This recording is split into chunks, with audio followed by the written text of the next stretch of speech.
and that you can see me perfectly. Ayan, kahit ang background ko crib. You can see it at the back, no? Andiyan ang crib ng baby. But wala siyang baby sa likod, syempre. Pinalayas muna natin ang baby para sa refresher niyo, guys. So magandang hapon everybody. I can see about 120 students online, and I know that there will be some of you that's still coming in. So sabihan niyo sila that they can go in so that they won't miss anything of the discussion this afternoon. So for those of you who don't know me yet, I'm Architect Lea. Of course, some of you or most of you probably have been part of my class. So if you've been part of my history class in the comprehensive review or in the fundamentals review, I hope you'll have an easier time following me in refresher, no? Now for those of you asking ano ba yung gagamitin this afternoon, yes, humanities na refresher book, that's true. Ayan, si Ate Aileen pala yung nag-comment. But this is supposedly a full day of class, diba? Nahati lang tayo, so half we're going to do today, half we're going to do next week, Sunday again. But part of our refresher kasi is a review of all the topics that you have covered. Medyo masakit ang ulo yun, diba? Imagine we will have to cram in 8 hours all your fundamentals class, not only in history but also in theory of architecture and principles of planning. So may I know of you, or if there are any of you who have not been under me in class, yung mga first time nyo akong mamimit, yan, wag na yung mga nang bobola sa akin ngayon. Yan, thank you. But any one of you who have met me for the first time, if may matibay ang if may honest John or gusto magparamdam, yan, if any of you who haven't met me yet, as in this is the first time that you're seeing me online or this is the first time that you are listening to me in class, meron ba? May aamin ba? The reason why I'm asking is that I don't want to manipulate the class in such a way na parang kilala ko kayo lahat or alam niyo na yung style of teaching ko. So since walang umaamin, kung sino man kayo na parte ng klase ngayong hapon that have not been under my class, let me know if there are some concepts na hindi niyo makatch kasi iba yung turo sa inyo, iba yung teacher niyo, no? Ayan, okay. So again, medyo bias tayo dun sa mga naging under ko sa history kasi hopefully yung mga pag-aaral natin this afternoon ay familiar na sa inyo. Remember, this is a refresher course. Di ba refresher to, guys? So kumbaga sa laban, kung ngayon pa lang kayo mag-review guys, huli na ang lahat. Kala niyo inspire ko kayo, di ba? Hindi totoo 'yon. Hindi totoo 'yon, okay? Kung ngayon lang kayo mag-review guys, huli na ang lahat. Wala na kayong magagawa. Ang refresher ay it was actually designed in such a way na sana everything that you have studied from the day that you started reviewing, dito siya mag-make sense, diba? We're going to digest everything. We're going to summarize everything. So mas madali natin siyang ma-appreciate yung refresher if you have done your duty from the start of the review. Ayan. Pero syempre, sa totoong buhay guys, alam ko naman yan, nag-refresher din ako sa JPT. Sa totoong buhay, ang dami mong inaral. Pagdating ng puntong to guys, malamang litong-lito na kayo, diba? Yun na yung goal natin, malito kayo. Kasi kung nalito kayo, ibig sabihin, nag-aral na kayo. Yung mga hindi nalito at this point, ay wala pa kayo inaral masyado, diba? Kasi tatanggapin nyo lang, kung ano yung tatanong, kung ano yung sasabihin. Dapat at this point, medyo nalito na kayo. Medyo, yan yun. May familiarity na tayo. This is a refresher guys. Okay, again, I would like to reiterate, this is a refresher. So this will be the culmination of everything you've learned from day one. And because I was your teacher hopefully in history of architecture, the other part, yung theory of architecture and principles of planning, will also come easily to you kasi you have great instructors in TAP. Okay, so what do we expect today? What are our expectations today? Bukod sa we have half of our lecture will be today, and then next week will be another half. I think you got lucky na ganun eh. Honestly, fan ako na hindi mo binabagsak na isang bagsak lahat. Fan ako ng unti-unti or gradual na absorption of things. I believe na, naniwala ka naman ako guys, I believe na we have better retention if hindi tayo pinipilit. So I think you get lucky that you have half of class today and half of class next week. So what do we expect in our refresher under me? So we will of course provide a brief history of architecture. Ayan. Para sa mga litong-lito pa rin, sabi nga ni Aya, lahat ng tanong familiar. Totoo yun. Litong-lito na si Dewey, sabi niya, okay lang yun na malito, di ba? Kasi pag nalito na kayo, ibig sabihin, ang dami niyo nang alam. Or ang dami niyo nang nare-realize na hindi niyo pa inaaral, di ba? Whatever the case is, this refresher will give you a brief history of architecture. Really brief history. Okay? Hindi naman ulitin from module 1. I won't do that. That's not my role for this afternoon. We are going to have a brief history of architecture. And then next week, as we touch on other subject, other questions, no, we'll also be doing history, theory, and planning review. Ayan. So yung mga teachers nyo before sa TAP, kung ano yung tinuro nila sa inyo, I might be giving it in another angle, di ba? Or at least when I talk about it, I hope you will have that feeling na, yan, sayang hindi nga ako face-to-face eh. What I miss about face-to-face classes is that I can see in the eyes of my students kung alam nila yung tuturo ko or hindi. Di ba? May blank stare, di ba? Tulala ka na lang. So I don't see you guys at this point, but I hope that as you listen to me, you will have that recall. Okay? We are of course, yung ating highlight of course is to review the actual or previous actual exam questions. We have about 270 plus questions, right? For today, we're going to answer up to 110. Tama ba? Nire-recall ko 110 ko siya or 115. But up to that part lang, okay? So we're not going to answer everything now. Kasi, again, we cut the class in half, or the lectures in half. And along the way, sa mga kwenta natin, I'll be giving you some tips and tricks. Tips actually, no? Kasi ako din nag-review ako, matigas ulo ko eh. I think I've talked about this in my class, no? If there's one tip that I hope I listen to with my friends, no? Nung sabihin nilang, Leo, huwag mong seryosohin masyado yung exam. Very serious akong person, guys, hindi lang halata. But I'm very serious with everything that I do. So, masyado akong pinalito, masyado akong OA. Diba? Pag sinabing, ito yung subject, lima yung libro agad. In-OA ko siya, guys. So, hindi ko siya na-enjoy masyado. Parang ang joining ng board exam for me was very hard. Very stressful. Masyado akong matatakot. Kasi ano nga ako, I worry a lot, diba? I'm a warrior. I worry a lot that I always overcompensate. So, ang tip ng mga kaibigan ko at the time was, kaya huwag mo masyadong seryosohin yung exam. Chill ka lang. Hindi ko sinunod yun, guys. So, if I can give you one tip right now, totoo yun, guys. Having a part of you that can chill, yung ikakalma nyo, is a big help in the board exam. Bakit? Kasi kapag nagpapanik tayo, guys, we have a tendency to shut our brains. I don't know if you've ever felt that. Yung ang dami-dami mong inaaral, ang tagal mo siyang masagot, hindi mo siya ma-retain. So that's my first tip before we start. Please find time to chill. Iba yung chill sa relax talaga na relax. But taking breaks sometimes help. Since you know, diba na, if you've been under me in class, you know that I like taking a lot of breaks, diba? Lalo na kapag madaming information bigla, napapansin nyo, I really take breaks. Not only for myself, but for you guys. Kasi I want you guys to have a time to digest it. I don't know if you've heard about it, even yung mga baby, yung mga bata. They say that kids, especially those who are growing up, sleeps a lot. Kasi that's when they absorb their new skills. So matulog gano'n. Tapos matulog ka, wala kang kakatang matulog, ganyan. But again, tama, it's just a balance of, huminga kayo guys, okay? Pag hindi kayo huminga, walang mag-exam kasi dense kayo. Hindi maganda yun, okay? Sabi nga ni JBR, at yan, don't panic, it's organic. Hindi ko na-gets yung saying na yun guys, but it appeals through to the ears, no? Para kasi it flows into your mouth, no? Don't panic, it's organic. But again, first tip for this afternoon, chill lang guys, relax. Relax in a way that you should enjoy it, diba? Since you are under me, or if you are under me in history, again, I always remind my class to relax and enjoy. Actually, hindi pala relax, no? Enjoy, okay? So, I don't know if you've heard about it, hindi ko to saying, no? Hindi ko to sabihan, but I remember this from college. I'm not going to tell you it is going to be easy, but I'm telling you it is going to be worth it. Diba? Hindi siya madali, Diyos ko. I wish I can tell you guys that it's going to be so easy to be an architect. It's not. The reason why we have a lot of things na we study. That's why we have to learn a lot of things, a lot of skills. It's because we are going to do great things once we get that architect in your name. Diba? Sinusulat ka ng pangalan ko, architect. Ayan. Still, up to now, kinikilig ako pag sinasabihan ako architect eh. I'm not going to tell you it's going to be easy. Hindi talaga siya madali, guys, no? But it's going to be worth it. Di ba yung mga bagay na pinaghirapan natin, guys, is always nice to accept. Pag naramdaman nyo na, yung mga gabing magigising kayo, sa gitna ng gabi, ang daming problema bilang arkitekto, at isipin niyo, ito yung pangarap ko nun eh, di ba? Ayan. Sige yan, totoo yan. So, pwede daw mag-2 battles after of beer after class. And but again, I believe, isa ako sa mga naniniwala that things get better retained kapag may-enjoy nyo yung ginagawa nyo. Okay, so let's start. No? So again, this is a refresher course. I hope you guys will manage your expectations. I know that there's still a lot of items that you want to know. There's a Q&A section, no? If I couldn't discuss everything ulit from the start, especially if again you're not under main history, I will try my best na padaliin. Pero hindi ko goal sa refresher na i-bombard ng utak nyo. There's a Q&A question for portion, leave your answers there or questions there. I try to answer in between breaks, no? So yung isang question doon, may recorded ba sa live refresher? Alam ko yes, meron. Tama ba, Ate Eileen? Meron yun, may record naman. Okay, ayan. So before we start, and as you've seen, if you've tried answering your refresher notes, may nag-try ba sagutan? By the way, am I yung first refresher? Or may iba na kayong na-review na refresher? may iba na ba kayong na-review? Or am I the first subject? If I am the first subject, then I know that yung pinaka-best to read sa history, at this point, you'll see it later, you have to summarize all your notes. Yan. First, okay. Ayan. Thank you for answering. No, you need to know that kasi guys, at least you will have an idea of what happens during refresher. So you have your questions with you. I don't know if you've answered it beforehand. Have you answered it beforehand? Sometimes, okay. Sometimes you have a chance to study deeper if sinasagutan mo siya ahead. Same din daw ba yung dating refresher? It's not. I can attest for one. Kasi last year, I think more than 50 questions yung dumagdag today or for this subject. Kasi we inserted more updated questions, no, yung mga recent question. Nag-try sa makapal na refresher book si Iki, that's nice, no? Na nag-try kayo sa makapal na refresher notes kasi you will see that some questions are being recycled. Lalo sa history, just ko, hindi siya inuulit na tanong, ha? But the thing is, there are certain questions or certain topics that the board of examinees want to ask us always. So hindi siya inuulit. But it just so happened na pag marami ka nang na-review, makita mo may pattern sila ng tanong. Ayan. Sige, so thank you again for answering if I'm the first, but I'm the first. So I don't know how other subjects will do it, but usually there is a quick background or a quick review of everything and then you answer the questions. It just so happens na for me, since we have konti lang yung questions, I can do it in an hour. Sabi ko, I'd rather have review discussions and then of course when we answer the questions, we'll have some brief discussion on the answers. Okay. Parang difficult daw yung makapal na refresher book. Sabi ni Iki. Actually, madali for me yung Howa-Towa, of course. Kasi kaya tinuro ko eh. But yung BT, hindi ko na try. Kinalimutan ko na siya. Ayan. Okay. So let's begin our discussion with a really brief history of architecture. Ayan. So recently, if you've been online, di ba? There was a very groundbreaking news lately. I know this kasi I was awake. Ayan. Sure ako alam nito, di ba? Caught up kayo dito. For those of you who have no idea what I'm talking about, congratulations. Ibig sabihin, mukhang hindi kayo nag-update ng social media or hindi kayo nanonood ng social media. But for those of you who can catch up, well, kung may time kayo dito guys, may time kayo mag-review, okay? Di ba? I got across this kasi night shift ako lately. Because I am taking care of a newborn, di ba? So night life ako lately. And tawang-tawa ko kasi yung mga tao, di ba, very updated on what's happening. Detail by detail, may timeline pa sila guys, di ba? As in, June ganito kasi nangyari yan. Ito naka-cross-reference pa nila yung mga sinabi, di ba? And the thing is, if you're updated with this guys, and if you can connect the dots and everything, then you can connect what you're studying archi. Bakit tayo sobrang interested sa mga ganito? Buhay ibang tao to, di ba? Medyo may pagkamarites tayo. Ayan. So again, for those of you who have no idea what's on your screen, congratulations guys. I'm so proud of you. But for those of you who got updated with this one, which happened just so recently, then guys, kung ito alam niyo, mas alam niyo dapat ang review ng history of architecture. Okay, so why is it easy to remember some things? Diba? Because we care about things. And when we care about things, bakit tayo, di ba? Bakit tayong mga tao? We tend to remember them. So this afternoon, guys, I want you to remember the story. Kanina may tanong, ano ba dapat yung basahin ko, ma'am, no? Kahit ang libro kasi ng history of architecture ang basahin nyo, guys, it's always a story. Diba? Kaya hindi ako fan ng nanghihiram ng notes or bullet points lang. Okay? Kasi kapag bullet points, sometimes you don't understand the story. Diba? Gusto nyo yung chismis na naka-bullet points, ayaw nyo nun. Gusto nyo yung kinukwento sa inyo. Okay? So for this afternoon, please remember the story. And how do we remember the story? We start by connecting the dots. So if you see notes of your classmates, of your professors, and you have notes na naka-bullet points, the bad side is that hindi mo ma-connect yung dots, diba? When you say connect the dots, hindi mo makita ano ba yung nangyari? Bakit ba nagkaganito? So for us to remember the story, it helps to connect the dots and to understand the rationale. Ano ba yung kwento? Bakit ganun? Diba? Bakit ganun yung mga Egyptians? Bakit ganun yung mga Romans? Bakit ganun yung trip nila sa buhay? Okay? And finally, when you know the story, when you connect the dots, when you understand what is behind the story, it's when you start to explore.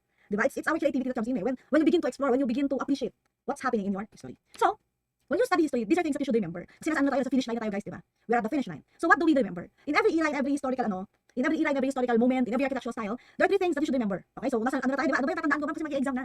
First, look at the timeline. The characteristics and the examples. So ang good thing is yung question set ninyo, yung question bank nyo na sagutan natin, actually will fall into any of this. Timeline, characteristics, and examples. Okay, of course, ang mag-add dyan, yung mga famous architects which we will be discussing next week. But for now, this brief history of architecture is a precursor and a warm up on what we're going to answer in a while. Okay, para hindi humaba yung discussions sa question, para ma-recall ninyo ano yung history na pinag-aaralan natin. When you talk about the timeline, remember that architecture is a fluid art. When you say fluid art, it continues to go. It continues to move. It continues to flow. Kaya fluid siya, okay? It does not have a specific start and end and varies across nations. So, ano ibig sabihin na wala siyang specific start and end? Meron naman historically, di ba, sinusulat sa libro. But the truth is that, it's the historians who put an end and a start to it. But in reality, kung arkitekto ka, kasi napauso ka isang style. Halimbawa, isipin nyo si Walter Gropius when he opened Bauhaus School of Architecture.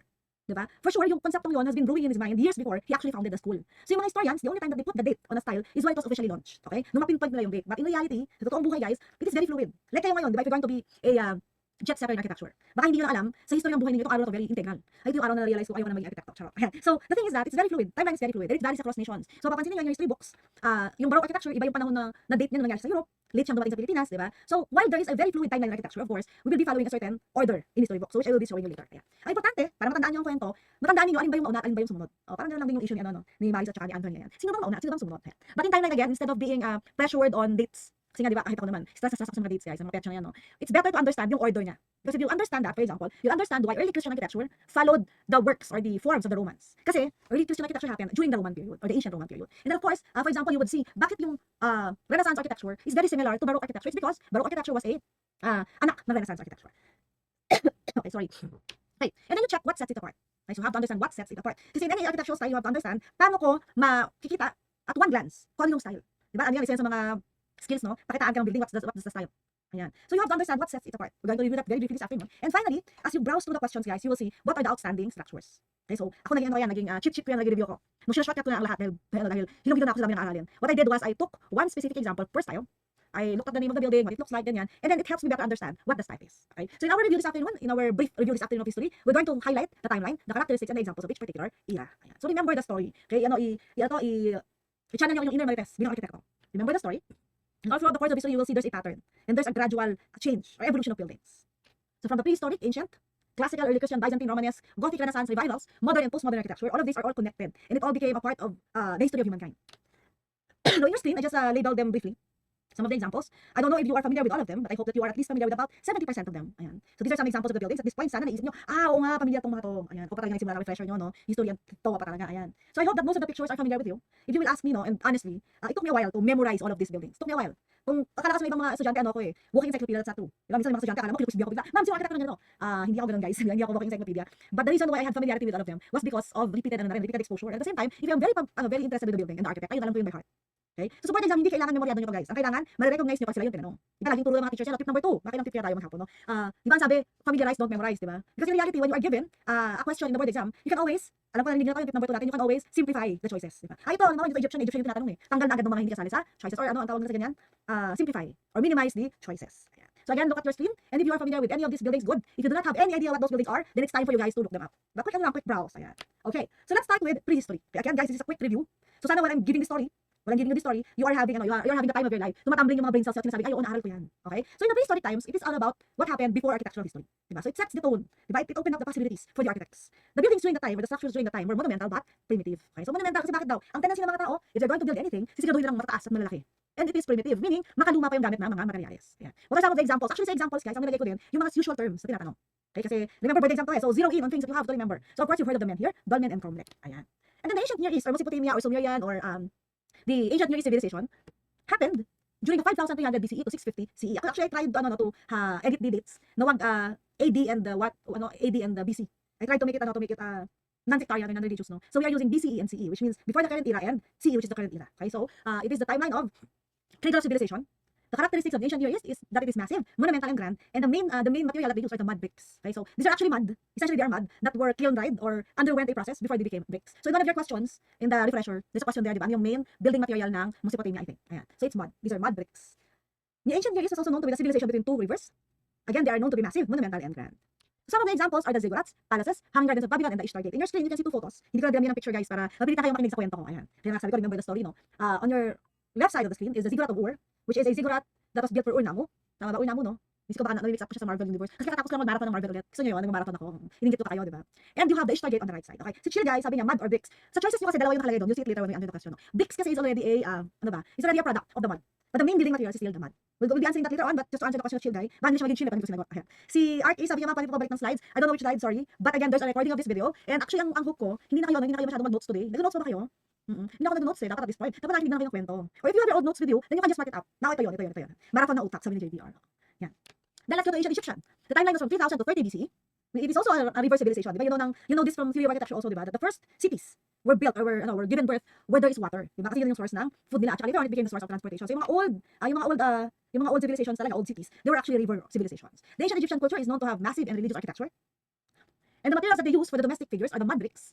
And for their temples and tombs, they use stones. Okay, so I'll give you a chance, no? Kasi sabi naglalag. I'll go back to prehistory, historian. Ayan. Okay. Sabi ni Ricky, yes, yun na lang. Kung hindi ko nakita yun. No? Si Rendel naman ginalawa pa. Kung ako lang, sana ako lang sapat na. Charot. Ayan.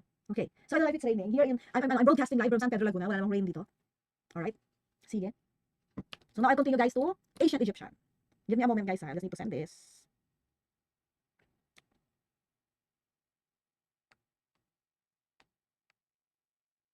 Alright. Ayan, okay. Sorry, I just need to send a message. Okay, so what are some examples of ancient Egyptian architecture? So guys, pag ito nalimutan nyo pa, ewan ko na lang. Di ba? Sabi Egyptian anong meron? Pyramid. Bakit pyramid? So you'll know that there is an architecture major, kaya niya i-differentiate yung mga pyramids. So the most famous, of course, are the pyramids of Giza. Okay, so the pyramids of Giza are of course composed of Afrek, Khufu, and Menkaure.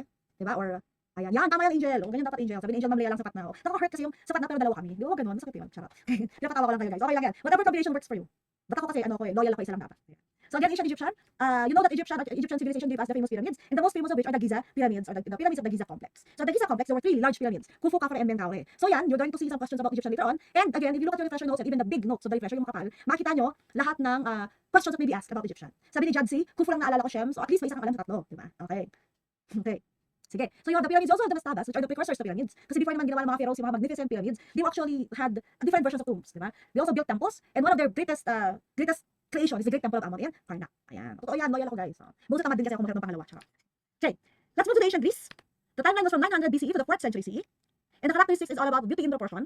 Okay, so bakit beauty in proportion? Ayan, si Walter Gropius, thank you for joining us, sir. Ayan. He also reminded us that the name of the pyramids in Giza are also known as Cheops, Chephren, and Mykerinos. Okay, mamaya din again, in the questions you'll see that. Alright, so balik ako sa ancient Greece. It is known to be described as beauty in proportion. So according to the historians, parang proportion ka, maganda yung proportion mo, so maganda ka, diba? It was the Greeks who gave us buildings or structures that are in perfect proportion, okay, in symmetry. And you will know, if you will remember from your history classes, the ancient Greek period were actually divided into 3 categories or 3 periods, no? Karamihan sa mga civilizations, sa mga history, laging tatlo yan, diba? Laging pre, high, late, diba? So pre-period, high of the period, and then late part of the period. During the ancient Greece period, you get again, Hellenic and Hellenistic. Si JBR ang issue pa eh. Huwag ganun, JBR. Sabi ni JBR, maghanap ako sa mga pangalawa. Huwag ganun, huwag tayo ng issue. Yan, sabi ni Archie, perfected the golden ratio among Greeks. And sabi niya Taylor Swift, if you're part of my class, if you remember, Greeks are considered to be architects and the Romans are engineers. Okay, baka malito kayo sa konsepto na, ibig sabihin naman, yung mga Romans wala maging architect. The historians say that the Greeks are the architects and the Romans are the engineers because the Greeks focus on aesthetic, but their beauty or their aesthetic is on proportion. And their buildings are more in scale with humans. They mas maliliit, relatively. While the Romans built massive structures. So sila yung gumagawa ng mga civic buildings, sila yung gumawa ng bridges, sila yung gumawa ng mga aqueducts. That's why they were called engineers. So the reason why we mentioned that Greeks are architects and Romans are engineers was because of the scale and the type of buildings that they're doing. But most of them, of course, are architecture pa din. I just had to clarify that. Okay. So going back, the 3 periods in the Greek, in Greece or ancient Greek are again Hellenic and Hellenistic. So how do we remember them? Again, bilang siya yung first part ng Greek history, designed or created rough and massive structures. So mga parang halatang newbie, di ba? Halatang rookie lang, halatang hindi pa mature, hindi pa veterano. Hellenic period gave us mostly religious buildings. These are mostly temples, and it was known to be carpentry in marble. Meaning, ang kanilang mga buildings, ang kanilang mga sculptures were actually done in marble. Imagine yung carpentry in marble. Eh tayo, di ba, pag sinabi mong carpentry, wood yan. Sa Greeks, hindi. Hardcore sila. Their carpentry is in marble. And the Hellenistic period gave us civic buildings. Ano yung civic buildings? Meaning, pang ano na siya, pang civilian, pang gobyerno, di ba? So, it started with the religious buildings, and then they evolved into civilian or civic buildings. Their buildings still remain symmetrical and orderly. So, of course, the ancient Greeks gave us 3 particular orders or columnations: the Doric, the Ionic, and the Corinthian. Ayan. So, in your screen, you can see a photo of a famous structure in Egypt, in Greece. Sige, ano yan? What is shown in the photo? Can you tell me what photo is being shown? Para medyo ma-exercise ang utak natin. So the examples of ancient Greeks gave us temples, palaces, tombs, and civic buildings. But what particular building have I chosen in your screen? Sige nga, to practice our brain cells. Mukhang may lag ako ng slide, but it's okay. Sabi ni Iya, that's the Erectyon. Ilya ba yan? Okay. That's the Erectyon. Very good. And correct spelling pa siya. Ayan. So isa mga paborito itanong nga sa board exam, si Erectyon. Bakit sobrang famous ng Erectyon? It's very famous for the 6 female figures, or the caryatids there, in the porch of the Erectyon. So lagi siyang tinatanong. Time namin tanongin si Erectyon. No? So dapat at this point din, since refresher na, sa dami ang inaral niyo, isipin niyo, ano ba yung pwedeng tanong? Ayan. Kasi ilan lang naman yung tanong, diba? In your first day, in the morning, there will be 100 questions. Maswerte na may 20 doon, history and theory. But there was a time doon na puro history and theory nga yung tanong. But in reality, sa dami ng inaral niyo guys, maswerte na may 20 questions. So you have to be smart on what you study also at this point. Ayan. And then we have the Romans, which you were saying kanina are the engineers. Again, to clarify, they were not engineers per se, but because of the scale of the buildings that they were doing. They were known to be building massive structures. So the ancient Romans timeline was from 753 BCE to the 4th century CE. They provided us with a structural innovation, which is the arch. Big deal yung arch, diba? Kasi before, we only use columns. Diba? Columns lang. And what happens is that if you have a huge space or a wide space that needs to be supported by columns, kailangan sinsinan mo yung columns, dikit-dikit yung columns. Now, when the Romans invented the arch, they were able to free up the building horizontally. So meaning, magkakaroon ka ng free span sa ilalim kasi nag-arch ka na eh. Hindi mo na kailangan ng sunod-sunod na, ay naku, annoying yung column. Yeah. Sorry for that. Hindi mo na kailangan ng sunod-sunod na columns, ay dikit-dikit na columns. So the arch is an innovation. Because of the arch, a lot of new structures were created. It was also the Romans who gave us vaults, domes, and concrete in particular. They provided large-scale undertakings and known to be utilitarian, practical, and economic in the use of their materials. Sila very engineer, no? Utilitarian and practical. And they added Tuscan and Composite to the orders of the Greeks. So kung merong Doric, Ionic, and Corinthian Greeks, nag-add sila ng simpler Tuscan. So a Tuscan is a simpler Doric, a Tuscan is a version of the Romans, for a simpler Doric, and Composite is a combination of Ionic and Corinthian. Let me just answer this again to not call us during working time.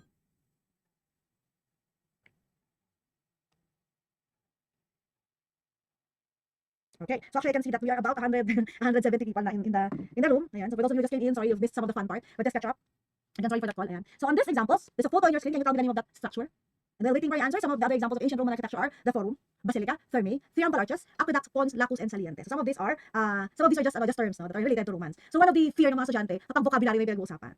Hayaan mo lang JVR. No? We shouldn't take calls when you're working. Ayan. Ayan. Thank you for those who answered. Wanda, Migs, Shilgai, Ilya, ayan, Jadsi, the Pantheon. So the Pantheon was also part of your question bank. It was also one of the things that was asked. No? So remember, yung question na hawak ninyo ngayon, yung manipis na hawak ninyo ngayon, is actually the most recent questions asked during the board exam. So meaning, if I'm showing it to you now, and if it will be asked later, at least it's worth remembering what they're about. Okay, so let's park the discussion on the Pantheon on our next slides. Then let's move to early Christian. So we know that early Christian is actually an era or architectural style that was during the Roman period. Okay? The early Christian is all about the architecture of how the church has evolved, or the first form of the Christian church. So it happened from 300 to 700 CE and was influenced by Roman art. That's why it is basically Roman in character. Ayan. It is known to have simple design and coarse execution. Bakit simple design and coarse execution ulit? Kasi remember, this is just a new religion. They were not even a religion yet during the time, diba? They were hiding. They were just they were just slowly forming to be a religion. And what they did is that they followed the Basilican plan for churches. What do we mean by Basilican plan?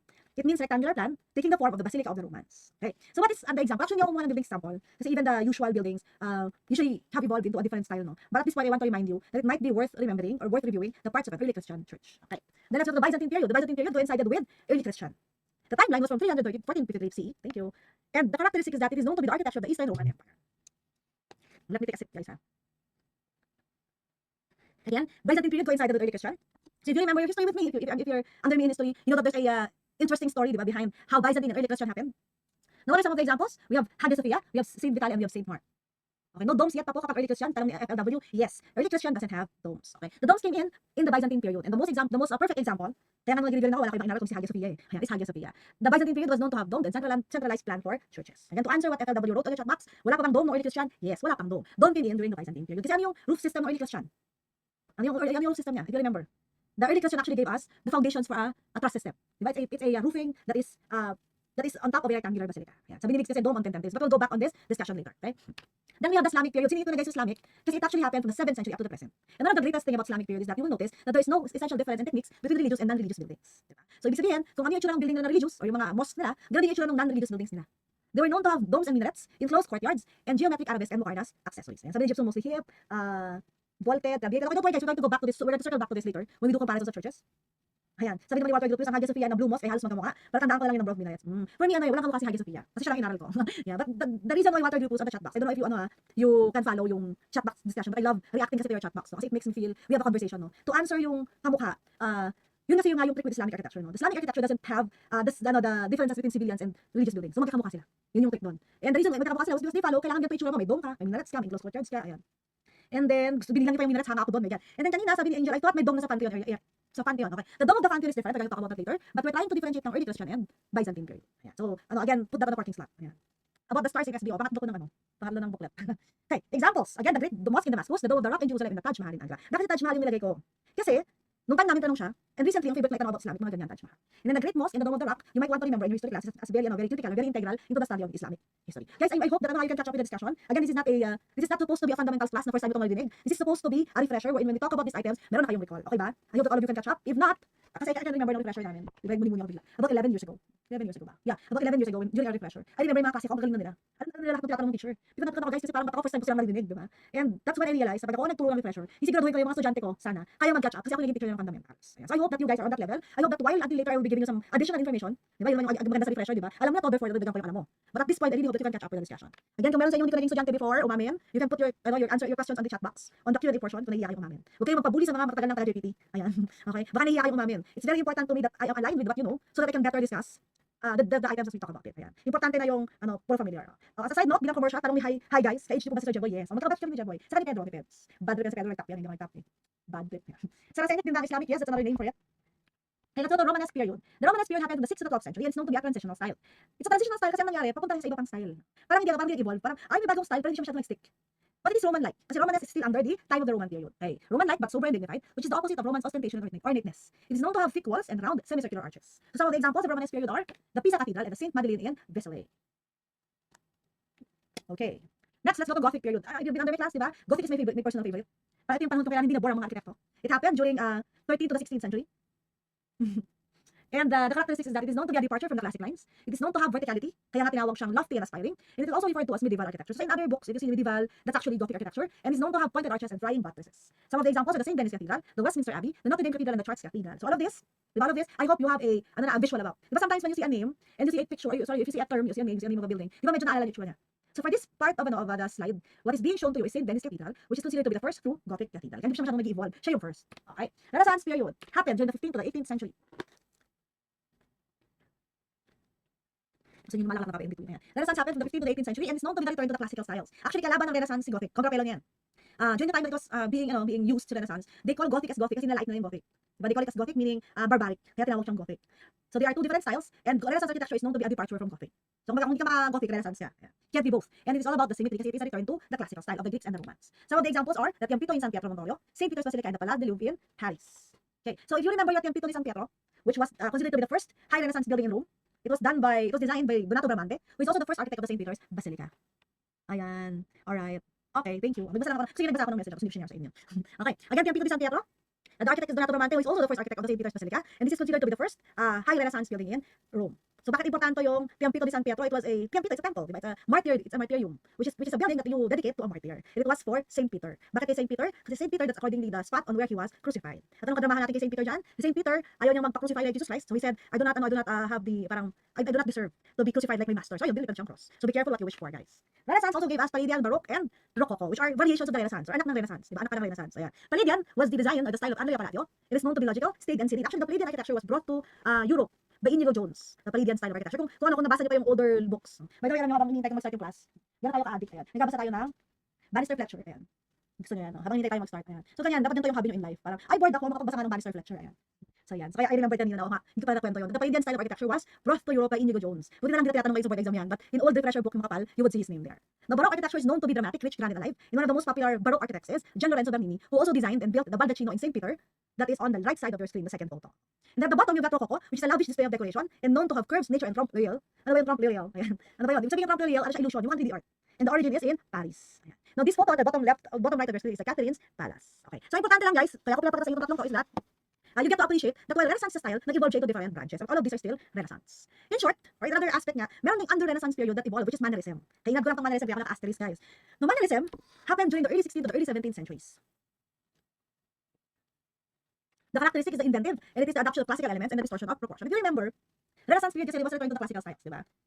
When you say return to the classical styles, they have very specific style. Kailangan nila i-follow yung order, yung symmetry, no? And there were architects who wanted to change, who wanted to play with what they have, and that is Mannerism. Okay? So suddenly the proportions were distorted, and that they have an inventive adaptation, meaning gumagawa sila ng sariling version ng Renaissance. So some architects like Giacomo da Vignola of the Church of Gesù created this type of style, which is the Mannerism. But Mannerism, again, if you're going to read more of it, it still happened during the Renaissance time. So ang clue daw, sabi ni Gypsum ng Baroque is mostly gold, and Rococo is whitish. Actually, that's a good clue, no? Totoo yan. When you are reviewing like that, nagkakaroon ka ng shortcut. Diba? I call it personalization. Yung kayo lang nakakaintindi, pero okay lang yun. Diba? I think I've talked about this in my class, na when you can discuss an item ng madali, yung madali mo siyang, yung napapasimplify mo siya, it means you understand it. But to add lang to what Gypsum said, no? Si Baroque kasi is mostly sculptural. Okay? Mas maarteng Renaissance. Diba? Baroque is more defined, mas maarte. Si Rococo, mas interior siya. And actually, gold and white. Si Baroque is not necessarily gold and white. Okay? But that's a good start. That you guys are following it. Sabi ni Alice, so black and white sa exam. Totoo din yan. Black and white na hindi mo mabasa. Diba? And that's where familiarity comes in. Eh. Pag yung photo, obviously, madaling matandaan yung figure. Sorry na black and white siya. Now I added Beaux Arts. Kasi si Beaux Arts is a revival style. Okay? Beaux Arts is actually part of the 19th and 20th century styles. But I created a slide specifically about it so that you can appreciate it better. Again, Beaux Arts is a revival style. What's a revival style? Because it actually mixes the eclectic and resplendent mix of Greek, Roman, Gothic, Renaissance, and Baroque. Okay, so it is known to be used for grand civic buildings, layered facades, and classical elements. So what are some of the examples of Beaux Arts? You have the Palais here in Paris and the Grand Central Terminal in New York in US. Okay, so sabi nila kaya pala rich in character, o tama si Jack doon. Under pa rin ba ng Renaissance? Tama. Baroque and Rococo are actually under Renaissance umbrella. Okay? Sabi ni Angel, Rococo mas demure at cutesy. Gusto ko yung mga ganun yung ano, no? Ay, mas cutesy. Sige, Rococo to. Okay. Alright. At sabi nga ni GB, yung totoo yan, no? I teach that to my students. Yung gusto yung maalala yung picture, i-print in black and white, i-photocopy nyo 10 times. Ayan. Pag kilala nyo pa rin, very good. Yeah. So again, Beaux Arts is a revival style. It's a revival kasi it actually mixes different types of styles, no? And it happened during the 19th to the early 20th centuries. Ayan. So mahaba yung history, guys, na napansin nyo. Which is why I'm going to shortcut a little bit on the next slides. But just to show you that Beaux Arts was featured in the Battle of New York of the Avengers 1. Naalala niyo ba yan? Even in X-Men, yung X-Men. Tsaka yung Spider-Man, ayan, may scene din sa terminal, sa US. So if there's any of you who doesn't believe na masaya maging arkitekto, na nakakilala ng mga buildings, then boring ang buhay niyo kung hindi ko na-appreciate. Ayan. So as I've said, no, ang haba ng history, no, let's jump to the 19th and 20th century. If you've been under me in history, you've known about this, you've heard about this, at ito yung moment na maiinis na kayo, parang, ayun ulit, ayun na naman, alam ko na to eh. So let's see kung alam niyo na talaga to. Let's have an exercise, guys. To check if you still remember your 19th to 20th century styles, I'm just going to show you a photo on your left side of the screen. Just give me the name of the building and the architect. Charot. Hindi, just give me the name of the style. Yan naman sana ng building, sino architect? Ayan. Nasa random na tawagin ko kayo, gusto niyo yun. Okay, but for this afternoon, just to awaken your senses, let's try to practice what we know so far. I'll be showing you a picture on your left side. Just answer what is the style. So if you've known this from your class, from my class, dapat perfect na to. Okay, let's start with number 1. What is the style that is shown off the picture on the left? Alam niyo na to di ba? Kaya na-refresher inuulit lang natin to. Okay, number 2. At this point, no, parang sisiw. Nantok na akong sa class mo, hindi naman masyado. Yeah. Then let's go with number 3. Kaya medyo mabilis, pasensya na guys. Pero ang target natin is, alam niyo to agad. Black and white siya, yes. Pero kung may effort ako i-black and white. Thank you for those you guys who are typing or who are answering. Number 4. Very good. I can see new names popping up, which means there are new ones that are joining us in our fun in the chat box. Number 5.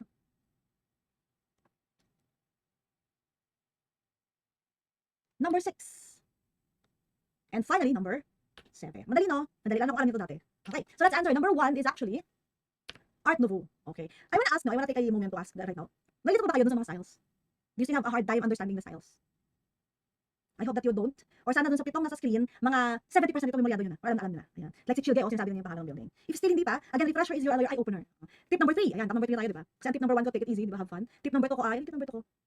Simplify your questions, di ba? Or simplify the choices. Tip number 3, guys, refresher should be acceptance. Okay, this is a time of acceptance dapat. Dapat, at this point, alam niyo na, alin yung mahina kayo, alin yung alam na niyo na. And refresher is an acceptance time for you to program your review session for the last stretch. Okay, hindi dapat na day 1 ulit. Okay, refresher should be an acceptance moment wherein you now know where to focus more. Ayan. Okay, so sabi niyo medyo hindi magbasa, okay lang yan. Okay, sige. Number 2. So actually, before we move on to number 2, this is actually the Majolica House by Otto Wagner in Vienna in 1898. But it's very important na i-highlight that this Art Nouveau project is by Otto Wagner because Otto Wagner is actually the father of modernism in Austria. And before he became the promoter of modernism in Austria, he actually practiced Art Nouveau architecture. Ayan, it's a very big deal na, si Otto Wagner may mga Art Nouveau buildings. The second photo is international style. It is international style, and because this building is designed by Charles Edouard Generali's, or as you know, Le Corbusier. Ayan. This is the Villa Savoye by Le Corbusier. Number 3, we have the Arts and Crafts Movement. And the Arts and Crafts Movement building is actually the Red House by William Morris and Philip Webb.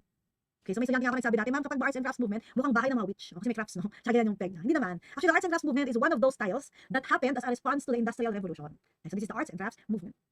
Number 4, this one is Art Deco. Art Deco buildings are examples of buildings that actually is also part of the revolution of the Industrial Revolution. So, nung nangyari ang Industrial Revolution, these are one of the styles that happened.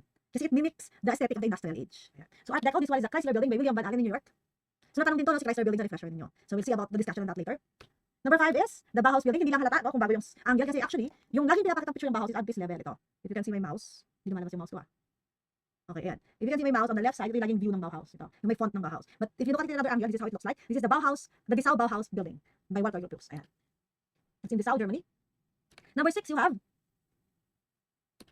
the modernism building. Let me go back to Bauhaus now. So the reason why I put an asterisk on that is because there were 2 other Bauhaus buildings. The first Bauhaus building is in Weimar, designed by Henry van de Velde, and the third Bauhaus building can be found in Berlin, which was a factory. So nagkataong pinakasikat na Bauhaus building is this one because it was designed by Walter Gropius and it actually embodied all the features of a Bauhaus style. Ayan. And number 6, you have modernism. This building is the Wainwright building by Danmarck Adler and Louis Sullivan. And finally, you have postmodernism, which is the Emto building by Kengo Kuma in Tokyo. All right. So these are the 19th to 20th century styles. Before we have a rundown of all of this, let's take a 15-minute break, guys, before we continue. Maaga pa, no? But let's take a 15-minute break as we continue to the slides, continuing on 19th and 20th century styles. So let's take a 15-minute break, everybody. Okay, guys, I'm back. Let me just open this. I don't know if it will work later that I just use my online link, but let me continue first with what we left out. Ayan. So I mentioned kanina, no, 19th century's style of architecture is okay. Now, just to give you a briefer pa, because I felt na dapat natin siya i-review to differentiate the church architectural styles. So if you've been under me in class, you should be familiar with this very much. But just to give you a refresher of the comparison, let's run them over with. We have early Christian versus Byzantine. We know that the main difference is on the historical account of what happened. Diba? Kung nag-trigger dito, para makita niyo yung differences between early Christian and Byzantine is that it was all about when Rome was divided into 2 areas, the West Europe and the East Europe. But naputol na yung word ko sa kaliwa. But yeah, it's the West Europe, which was Rome, and East Europe, which became Byzantium or Constantinople. Okay? So in your refresher notes, in your question bank, there's a question here about ano yung pangalan ng Byzantine ngayon, if I'm not mistaken, or Constantinople ngayon. Ayan. So, it was during the time when Constantine decided to divide Rome or to relocate Rome into what he called as Constantinople. And because of that, Byzantine period was started, no, or was triggered. Now, in terms of the dates, they coincided, but it was the Byzantine Empire that lasted longer than the early Christian. Kasi right about when Constantine moved the capital of Rome, nagbagsak yung Roman Empire, diba? It was, ano yun, sabi nila, the Roman Empire fell. Kaya nga, Kaya nga, palaging historical lesson, di ba? That if you used to be powerful or if you used to be on top of the world, there will be a time na babagsak ka din. So the Roman Empire fell in the 700 CE. Okay, so West Europe is Rome, East Europe is Byzantium or Constantinople. If you look at the design of early Christian versus the Byzantine, early Christian design, you can see that there's a separation between church and state. Magkaiba yung design language, magkaiba yung design ng religious sa civic buildings. Meanwhile, yung Byzantine period, pareho yung design ng church and state because there was union between church and state, which is actually the same way that Slavic architecture developed, if you remember. Their languages are also different. Early Christian language is Latin, while Byzantines are Greeks. Okay. Now, in terms of the form, the Basilican Latin cross plan is the plan of the early Christian period, while the Byzantine period used centralized and Greek cross plan. So pag sabi mong cross plan, Greek cross, it means all the arms of the cross are equal. Kaya ang mag-make sense na cover ay dome. So ito yung question nyo kanina, the Basilican versus the central plan. The Latin cross versus the Greek cross plan. And then in terms of the covering on top, the Basilican style of West Europe is known to have post and dintel roof support and flat timber roof. So it has a gable roof that is supported by columns in the middle, and you have a clerestory, an apse, a nave, and an aisle. Okay, now the Byzantine gave us domes on pendentive. So in your board exam questions, you'll see their question about pendentive and squinches. So if you've been under main history, dapat alam nyo na to, di ba? Sabi ko sa inyo, I designed my history class in such a way that my students in the refresher will have a more fun time. Sana you're feeling that right now. Yan. Parang either nababore kayo, na alam nyo na, or naiinis kayo, hindi nyo natandaan. Either way, I hope that these are all familiar with you guys. Now, Romanesque and Gothic. So Romanesque and Gothic, the differences has something to do with technology. Okay, so if you still remember our discussion, di ba? Parang ano lang yan, Nokia at Apple, di ba? Nokia before yung sikat. So inabot nyo pa yung Nokia, guys. Kami yun, parang namin yun, di ba? And then if there's a newer technology, of course, we do not go back to old technology kasi mas madali na yung buhay sa ano to, sa bagong teknolohiya. Sabi ni first, early Christian is long, Byzantine is small. Yeah, relatively small. But the early Christian period, ang sinasabi lang niya, pahaba or rectangular yung plans niya. Si Byzantine, complex at nakatumbok. What do you call that? Clustered si Byzantine. So next week, when we review your organizational plans, your clustered, linear, grid systems, centralized, yan. We'll be talking about all these forms again. Yan kasi history muna tayo. Uy, si odds ng first phone doon, yan, 1110 ay, wow. Ako 5110. So Romanesque versus Gothic, you will notice that when Gothic period started, kinalimutan nila yung Romanesque, diba? They did not go back. Kasi there was a way to build better and bigger. So you can see that Romanesque period has round arches, while Gothic has pointed arches. Diba? So round arches versus pointed arches. Romanesque has flat walls with small windows and round arches. So bakit siya flat walls tapos smaller yung windows? Remember, Romanesque period needed to have thick walls to be able to support the structure. So the more na binubutasan niya yung thick walls na yan, the more na kukunti yung integrity ng building, siya makatayo. So limited yung openings niya, kaya darker yung Romanesque inside. While Gothic period has the flying buttresses which allowed for huge windows with pointed arches. Now, Romanesque also gave us the vaulted ceiling, round arches, heavy windows with lack of natural light and lack of excessive detail and artwork, while Gothic evolved the ceiling into a ribbed ceiling. They have pointed arches and massive stained glass, and windows filled with intricate artwork. So mukhang tamad si Romanesque if you compare it with Gothic. Okay, so this is a method of construction, guys. So you can see how evolved Gothic is. So again, if you're living during the time and you learn that buildings can look like Gothic, ba't kailangan mo bumalik sa Romanesque? May tanong si A about building na pinakamatagal na build. Isa lang yun sa correct no, Sagrada Familia. Diba? May matatagal pa ba, guys? That's an interesting question, no? Or bukod sa Sagrada Familia ba ang tanong mo? Sabi ko sa'yo, hindi ako encyclopedia, but ang unang pumapasok sa utak ko ngayon, Sagrada Familia. Yan. Okay. Renaissance versus Baroque. So kanina you still have questions, no? You still have questions about alin yung or is Baroque under Renaissance? So you have an answer, Cologne, no? Cologne, Sagrada Familia, Harry Potter, Gothic. Yeah, that's true. Harry Potter is Gothic. Okay. Ako sa bagay, no, tawa naman yung pinakamatagalan na build. So past tense, no? So sabihin yung nagawa na ngayon, pinakamatagal yung construction. Yung Sagrada Familia kasi ongoing pa eh. Yeah, so I think yes, Cologne. Okay, sabi ni first, Romanesque exploring, Gothic is fun, but that is our concepto, no? Binang-arkitekto. Ayan. So Renaissance versus Baroque, again, the origin of Renaissance is Florence, the origin of Baroque is Rome. And if you look at the timelines, Renaissance was from the 15th to the 16th century, and it's actually a transition from Middle Ages to modernity, while the Baroque period happened after the 16th century. So again, tatay na or nanay ng Baroque ang Renaissance. It evolved because of the Renaissance period. In other books, Baroque architecture is actually the high Renaissance time in Rome. So itong mahabang text na guys, ang sinasabi lang niya, si Baroque ay mas maraming dynamic movement and forms. Ayan. And Renaissance is more true to the classical period. Sana totoo natapos sa Sagrada Familia ng 2006, no? Sana naman. Okay, in terms of the plans, you will see that Renaissance plans are more centralized and symmetrical. So it is an example. The example of that is the St. Peter's Basilica, yung unang plano, from Bramante. Now, the Baroque time gave us an elliptical or oval plan. So mas mas nag-evolve, mas nag-i-invent. And that is actually the summary of our discussion in history of architecture before we face your questions. So tama, no, it's over 2 hours, tama. It's over 1 hour, almost 2 hours. After the introduction, it's now time to open your books and to answer your questions. Let me just check kung nag-download ng tama. Ayun, kinabahan naman ako. I thought I'm going to use the live file, but you know. Okay, so for those of you who just came in, or who came in late, ayan, ngayon pa lang po tayo magkasagot ng tanong. If I'm not mistaken, I just divided the questions into two parts. Kaya lang, syempre hinati ko siya up to Antonio Gaudi. Para wag naman magitin, no? So for the questions that we're going to answer, this is from a question bank, or the more recent questions from the board exam. So if there are questions here na hindi na isama, it doesn't mean na hindi tatanong, guys, ha? It just means na hindi siya tinanong recently. Now for those questions that we're going to discuss now, these are the recent ones, so it's important that you can answer them, or you understand why that is the answer. Alright? Hi. Okay, let's start with number 1. This is it. May sagot ba kayo ahead? So that you can check kung tama yung sagot nyo. Okay, I hope that you did. If you haven't, then let's check. You can answer before we answer para at least i-test ninyo kung kaya nyo nang sagutin, no? So we have here, also referred to as dolmen. It is a single chamber megalithic tomb, usually consisting of 2 or more upright megaliths supporting a large horizontal capstone. Okay, is it a court, passage, wedge, and portal? Actually, di ba? Parang ano yun? If you remember from our discussions in review, alam natin yung dolmen, pero parang bago yung court, passage, wedge, portal, no? Ayan. So actually, the terms that was used there are actually prehistoric stones in Ireland. And the answer here is portal.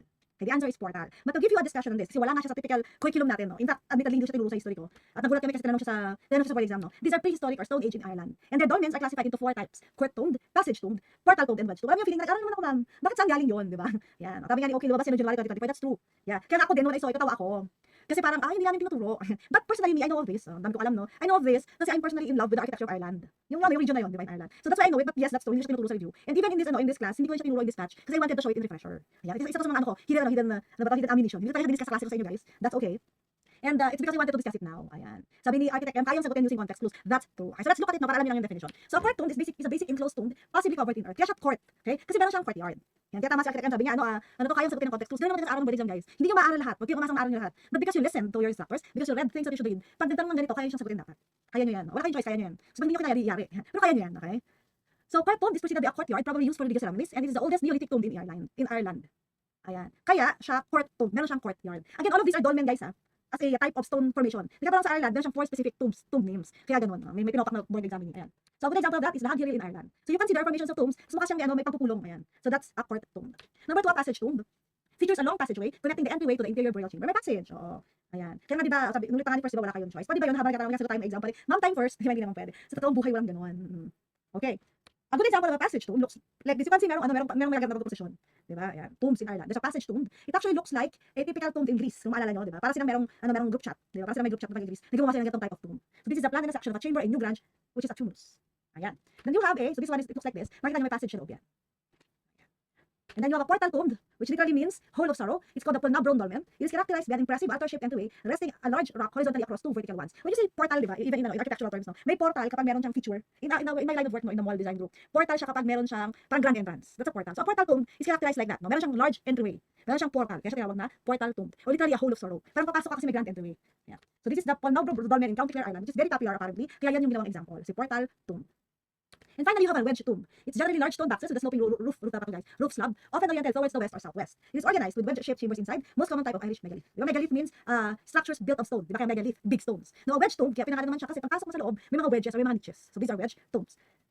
Now, describe ko na guys yung apat. Describe ko na yung apat na types, pero when we answer the questions, you'll be able to see properly yung definition ng apat. So huwag matakot yung first time narinig, wala talaga sa curriculum natin. Diba? But it's an interesting discussion on Ireland Stone Age. So as mentioned, number 1 is portal. It's good nga na alam natin kung anong siya, kasi at least we can define na yung 4 types of tombs that was referred to as a dolmen in Ireland. Number 2 is a megalithic tomb with a round tumulus which can be reached through a passage which is not as high nor wide as the burial chambers. So this definition is actually your passage. Kasi may passage, di ba? And it's a tumulus. Di ba? Ano ba yung tumulus? Yung bilog. Yung may covering ng earth. Mukhang bahay ng Teletubbies. Ayan. It's a passage tomb. And a good example of that is the New Grange tumulus in Ireland. Ayan. So nagkakanaw talaga, no? Number 3 is a megalithic tomb with a V-shaped tumulus which can be reached through a passage which is as high and wide as the burial chamber. So equal, di ba? Equal yung dimensions as high and wide as the burial chambers. And that is your gallery. Ayan. So, pasensya na guys ulit, di ba? At least you have the definition of the 4. And with my additional input, sana you'll get more familiar with them. I don't know if uulitin ba siyang tanong, pero if uulitin, very good. If hindi, at least you know. Diba? Pag meron to in other aspects, I hope that you can use what you learned now to simplify the choices. And number 4, a megalithic tomb, named because of its shape, the burial chamber narrows at one end, that usually decreases both in height and width from west to east. And we call it a wedge tomb, a megalithic tomb. So the 4 items were already discussed. When may tanong sa apat na yan, you get yourselves covered. A good example of that is the outer wedge tomb in County Cork, Ireland. So these types of figures or these type of formations are exclusively found in Ireland. Those 4 terms are actually Stone Age figures in Ireland. Number 5, a movable shelter which is easily erected and can also be carried around. This one is your lean-to shelter. Di ba mga unang types of shelter. Yeah. For those of students, I want to say hello and shout out to those students who are returning. Diba, if there are any of you who have reviewed before and ngayon parang mag-exam, hello to everybody. I hope that my discussion will help you jog your memory. So lean-to are actually portable shelters. Even in the Philippines, it was known to be one of our earliest form of dwellings. Para nyo lang, para nakukuha nyo or na papack up nyo, nadadala nyo kahit saan. Number 6, a type of ancient dwelling atop high trees made with interlocking branches. So this type of movable shelter naman is, for ancient dwelling, is what we call a arboreal shelter. Yan, or literal nakatira ka sa taas ng mga puno. Bakit talaga yung evolution ng mga tao natin? Because there was a time that when they realized it's not safe to make your home in the fields, diba, kasi nakaigang wild animals, they decided to go up the trees, or they created an arboreal shelter. Takot, ang yari ka naman dyan ay sa mga vultures talaga. Hindi naman kasi in Egyptian culture, diba, they have vultures, or ahas. Ayan. Pero okay lang yan, kasi kahit saan ka naman nakatira, pag may ahas, papasok sa bahay mo yan.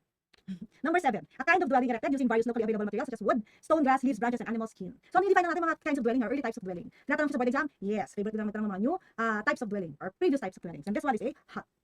So sometimes, akala natin, ang hirap ng tanong, meron kasong ganyang mode din, parang, ang dali ng tanong, quick question ba to? I remember during my board exam time, nare-recognize ko yung sagot, although hindi tayo sure na hindi tayo sure kung yun nga yung sagot, no? Pero during the time, parang, ay, ang dali. Diba, minsan nakala mo ang dali ng tanong kasi baka quick question. But this one, guys, hut lang talaga ang sagot siya. These traditional ancestral houses are massive structures which were built without nails. It is a symbol of high social status among the Maranao people of Lanao, Mindanao, Philippines. This one is your Torogan, the Maranao Torogan. Gising tayo guys, no? Okay naman tayo. Okay. Number 9, these elevated indigenous houses at the Banawe rice terraces are called. So Banawe rice terraces houses are Ifugao House or Bale. Yan. Sabi ni Odds, pag hindi sure method of elimination, yes. So, ano talaga yan? Tip number 2 natin yan kanina. Okay. Okay. Ifugao House or Bale. If you remember, ang dami nating ethnic houses in the Philippines. And, ano tatanong lang lagi Torogan. I was surprised na recently kayo sa Ifugao House. Now, on number 10, you were asked to identify different columns. Oh. Sabi ni Angel, galing ka manghula. Yan talaga yan, di ba? Diyan tayo magaling, oh. Pero hindi naman kayo makahula, guys, pag wala kayong bala, di ba? It's important that you have bala, that you understand. But this one is a discussion. Sabi, differentiate natin ng columns ng Egyptian, Greek, Roman, and Persian. Sige. Okay. If you remember, the Egyptian columns or capitals have designs that resemble tree trunks bundled with their plant stems such as the papyrus columns. Ayan. So, gawin nito ng gaya ng decoration ng nature. They also have lily, lotus, palm, or papyrus plant motifs in the capitals. And they have bud shape or campaniform bell shaped capitals. Ano yung bottom line? Nahilig sila maglagay ng mga plants and trees. Wait, let me move my video, guys. Let's travel first.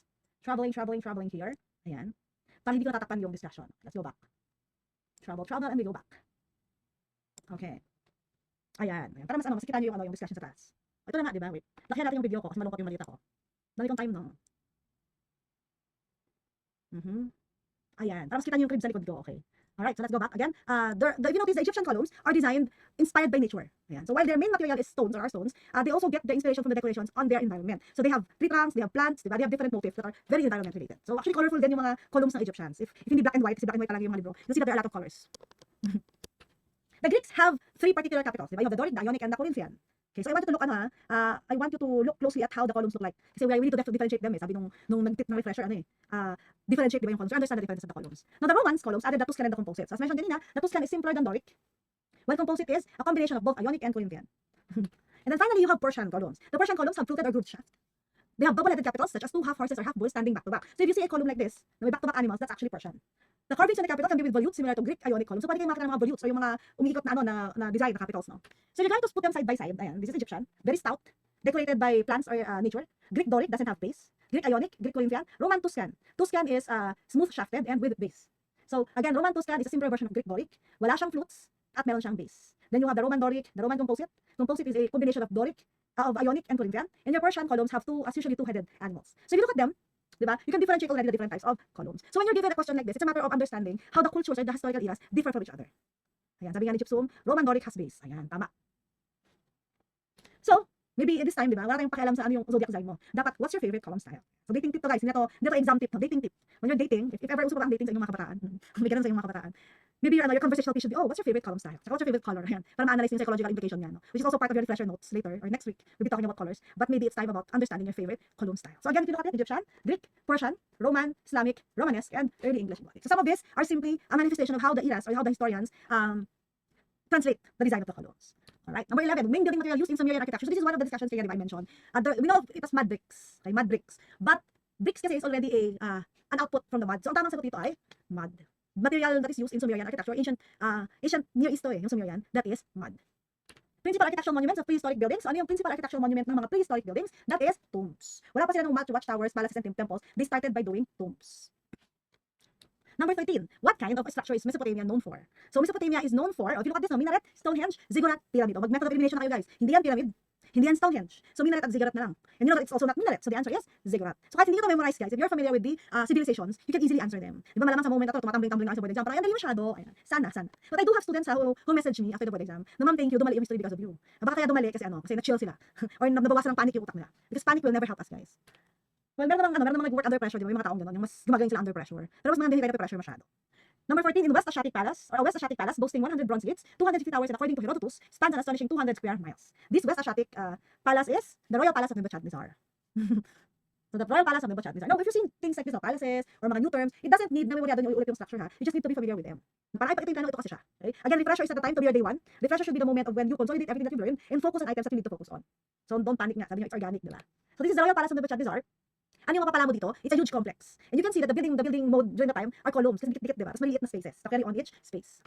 A large imperial Byzantine palace, complex located in the southeastern end of old Istanbul, in modern Turkey, also known as the Sacred Palace. It was the center of imperial administration for over 690 years. So ang di-describe dito ay, actually kulang yata yung nasa choices. So I think the correct answer should be the Great Palace of Constantinople. Yun yung common term sa kanya.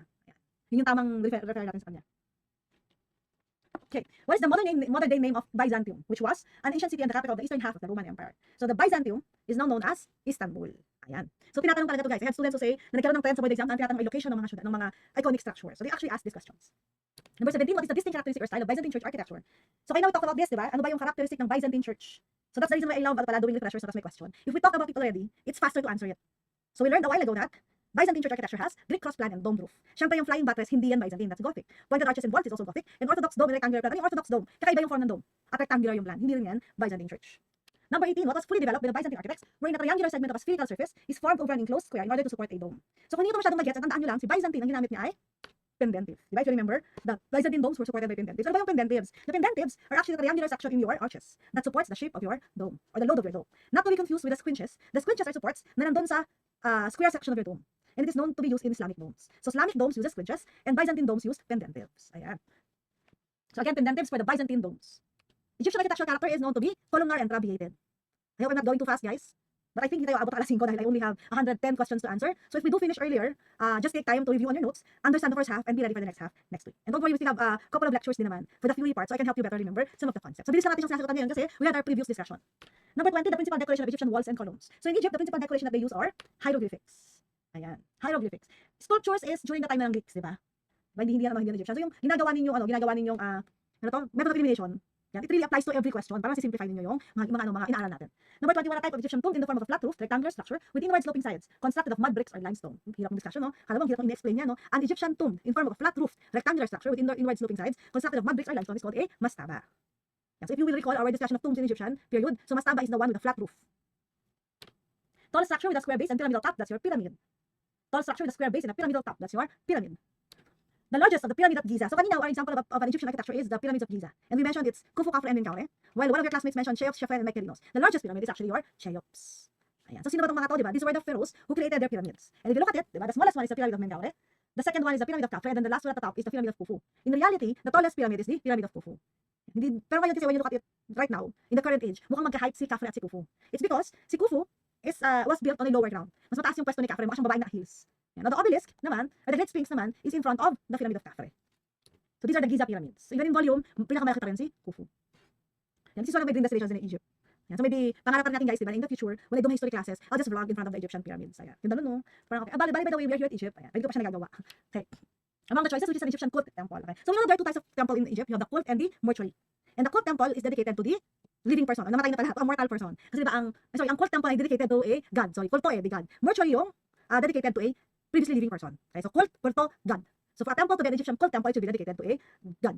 Sabi niyo, saan yung may Sphinx? The Sphinx is in front of the Pyramid of Khafre. Ayan, saan niya yun? Delikado sa Egypt po, sabi doon sa mga mummy movies, no?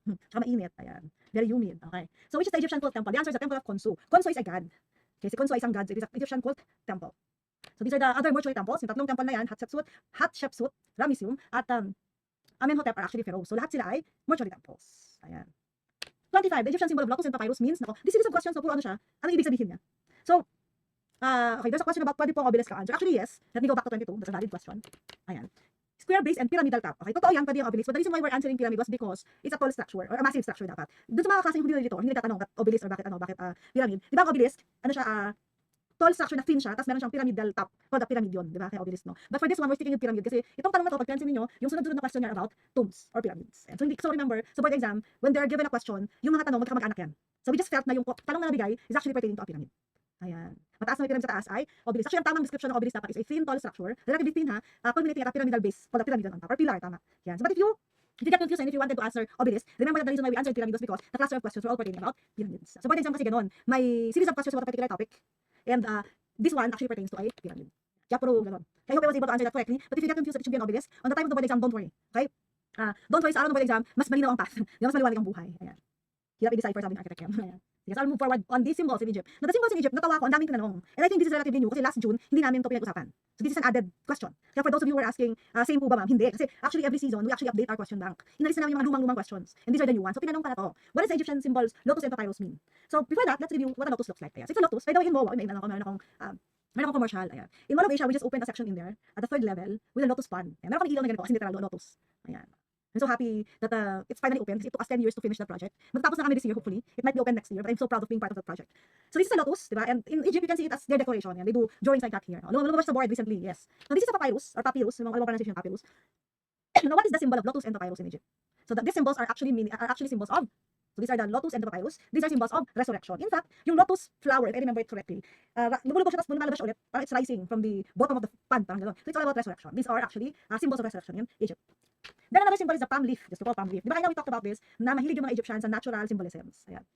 So palm leaf, this is the palm capital on their columns, and this is the palmet as part of their anthemion. Ano naman yung anthemion, ma'am? The anthemion is also known as the honeysuckle ornament. So these symbols, or the palm leaf is a symbol of eternity naman. They believe in forever and ever, eternity. Another civilization that you would see, their love for symbols is the Byzantine period. Diba? Meron silang mga symbolic representation. In Egypt, the palm leaf means eternity. Then we have the scarab beetle. Kung napanood niyo yung old mommy movie with Brendan Fraser, yung mommy series ng 1, 2, 3. There's a scarab beetle there, diba? So this is a scarab beetle.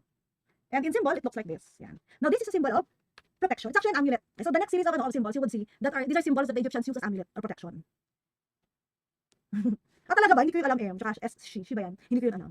Meron kaming pinagkasunduang bagong keto correction. But noted, I'll tell that to Zarday and Levy. Yan. Kasi meron kaming GC. Para pare-pareho kami ng sagot din. But noted. Okay? I'll take note of that, but that's our answer. Again, the Egyptian symbol of scarab beetle is protection. Now, feather is another symbol, and this one is also protection. So, if you notice, yung mga sunod-sunod na symbols became amulets, kaya naging protection symbol sila. Yes, di ba ang saya, Larry, no? Sabi ni Architect Larry doon, Moon Knight. Di ba ang saya pag nakukonect mo siya? Amazing. Parang nagkakaroon ng purpose ang buhay. Parang hindi nasasayang yung oras mo sa panonood ng mga Netflix at Disney+. Ayan. The continuous coil spiral in ancient Egypt is symbolizes protection din. Okay? Continuous coil spiral. Sorry sa ubo, guys. Hindi na ako sanay yata magsalita ng continuous. Ang ingay ko pa naman. Sabi ni Odds, real reason kaya nanood ng Mommy is for Brendan Fraser. Totoo yan. Favorite ko din siya ng kapanahunan. Ayan. The symbol of virtuous. Ayan. Kasi may mag-growing yung mga, yung mga Egyptians. Virtuous is also protection. Joy, sabi niya, scarab beetle, hindi ko ba siya for resurrection? No, it's for protection. Jay, noted talaga dyan, no? Parang hindi kasi ako gumawa nun. So again, thank you for raising your questions. Again, the reason why this is our answer, or my answer, being shared to you guys, ito yung nanalo sa namin, sa balota namin. But noted on those concerns, don't worry. We will give a clarification if may changes. Okay, for now, let me continue. Ayan. Sabi ni Angel, bakit pare-parehas? Okay, the idea is that, yung mga amulet nila, or yung mga, reason kung ba't nila siya ginagamit, is it protects them from the, evil spirits around them. Okay, tama, ang daming protection. Egyptian symbol of sun disk. This one is very familiar. Diba? This is the sun disk. Saan nyo ito nakita? Kung hindi pa kayo maniniwala na hindi ito yun yung sagot. Kung ito ba ang pagbabasehan? Oo, yun ang sagot ko, oo. But then again, I'll clarify if there are any changes. But yes, this is the answer. So the Egyptian symbol of sun disk is actually also protection. Ayan. Ayan. As a feeling niyo parang kapag mamamahula ko laging protection. But the thing is with Egypt nga, the reason why they have these symbols, they designed this, or they inuukit nila yan because they wanted to be protected from the evils. Ayan. Scared sila sa mumu. Hindi naman mumu. They believe that there are powerful beings that are meant to destroy them or to kill them.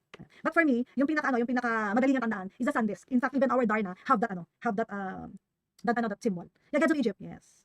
Yeah, that's Darna, guys. Kaya hindi nakilala si Darna. Now, what's the George cornice? It's a Egyptian cornice. Even the Egyptian revival, guys, they use it. Yeah. Fallopian tube ba yun? Sabi ni Iki. So George cornice is Egyptian. Number 33, the Kalyani stones were erected in the late Neolithic era. They are an arrangement of standing stones placed in a cruciform pattern with the central stone circle is about 30 meters in diameter. Where is it located? So the Kalyani stones is located in Isle of Lewis in Scotland. Baka bisagot niyo Salisbury, England. The Salisbury, England is the Stonehenge. The Kalyani stones is in the Isle of Lewis in Scotland. So these are the Kalyani stones. It is erected in the late Neolithic era in an arrangement of standing stones placed in a cruciform pattern with a central stone circle about 30 meters in diameter. Not to be confused with the Stonehenge, guys. Okay? The Kalyani stones in Scotland. A memorabilia of national significance is called a monument. Whereas it's a memorabilia of national significance. A monument. Abundant material in Greek architecture. In Greek architecture, we have the marble. Kaya nga diba ginamit nila yung carpentry in marble. Yeah.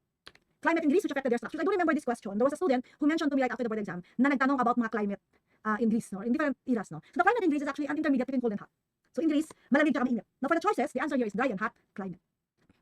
So you would wonder, no? Grabe, tinuturo ba yan? Tinuturo ba yan sa board exam? So it's important that you understand the climate kasi it also answers, architecture answers also to the climate. So if you listen to the discussion in your history classes, you will see, kaya mo siya i-connect. Kaya di ba ang mga structures sa Greece, napansin niyo, walang cover, open yung mga theaters natin, open yung mga leisure facilities natin kasi hindi maulan doon. It's open, it's a dry and hot climate. So afford ng mga Greeks na open yung mga structures nila. The primary characteristic of location which affected Greek architecture, the answer here is mountainous area surrounded by the sea. So if you remember, I do remember in one of my earlier slides in history, pinapakita saan located yung Greece, no? And you will see that it is surrounded by mountains and surrounded by the sea. Kaya yung mga Greeks, they mostly do not have areas kapatagan kung saan sila naglaban-laban. Kadalasan yung mga conquer nila, yung mga war nila happens beside the sea. So this is the Greek geography. It has a mountainous terrain, many isolated valleys, and numerous offshore islands, which encourage the formation of many local centers of power rather than one all-powerful capital. So hiwa-hiwala yung city centers niya because of its location. Sabi ni R. Hercules. That's right, no? Pag nanonood kayo ng anything, kasi they have a certain geography, notice paano nagiging, or nababuhay yung culture. And magugulat kayo, yung mga sagot sa exam, kaya yung kunin from the things that you watch or things that you see. Another key factor influencing the formation of city-states rather than kingdoms was the Mediterranean. So concerning the geography of Greece pa din, which is not true. Ang hindi totoo dito ay, it is in the east of Europe. Not true. So I don't know if you answered it ahead, no? But I hope that when I give you the answer, you check if tumama kayo. Diba? Ang sarap kasi ng feeling pag tumatama, sinulaan lang. So this is Greece in Europe. Ayan.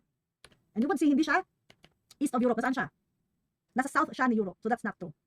So Greece is peninsular. It is mountainous and surrounded by the sea. It has Mediterranean climate. So ang hindi totoo ay, siya east of Europe. It's actually south of Europe. Yan. It's actually south of Europe.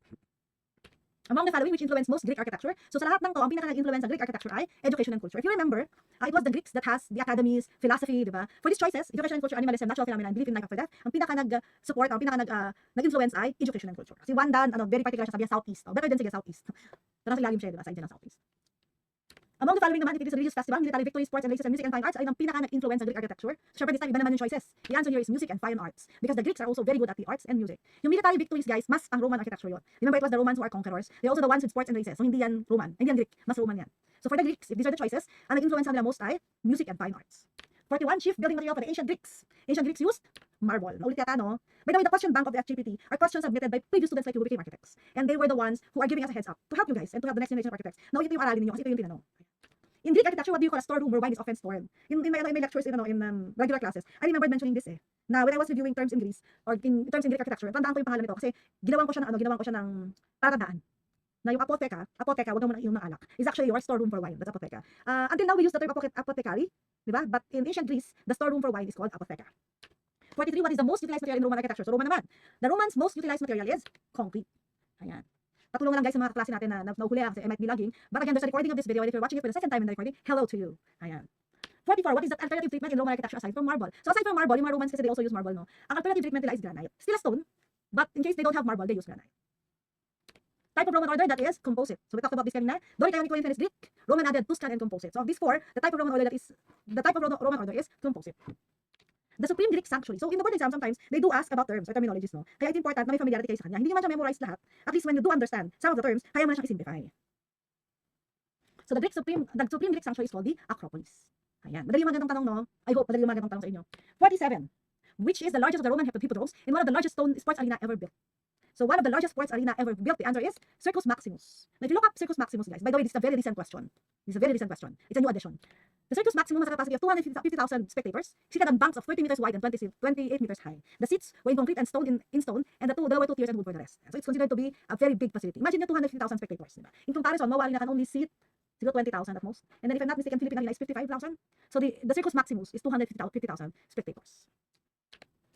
It is a former Roman temple, which is now a Catholic church, built on the site of an earlier temple commissioned by Marcus Agrippa during the reign of Augustus. The present building was ordered by Emperor Hadrian. Its date of construction is uncertain as Hadrian chose not to inscribe the new temple, but rather to retain the inscription of the older temple. It is one of the best preserved of all ancient Roman buildings. Almost 2,000 years after it was built, its dome is still the world's largest unreinforced concrete dome. The height of the oculus and the diameter of the interior circle are the same as at 43 meters. What is the celebrated structure? So kanina we talked about this is actually an example of Roman building. Kaya hindi ako masyadong nag-explore kasi we're going to talk about it on this answer. And this is the Pantheon.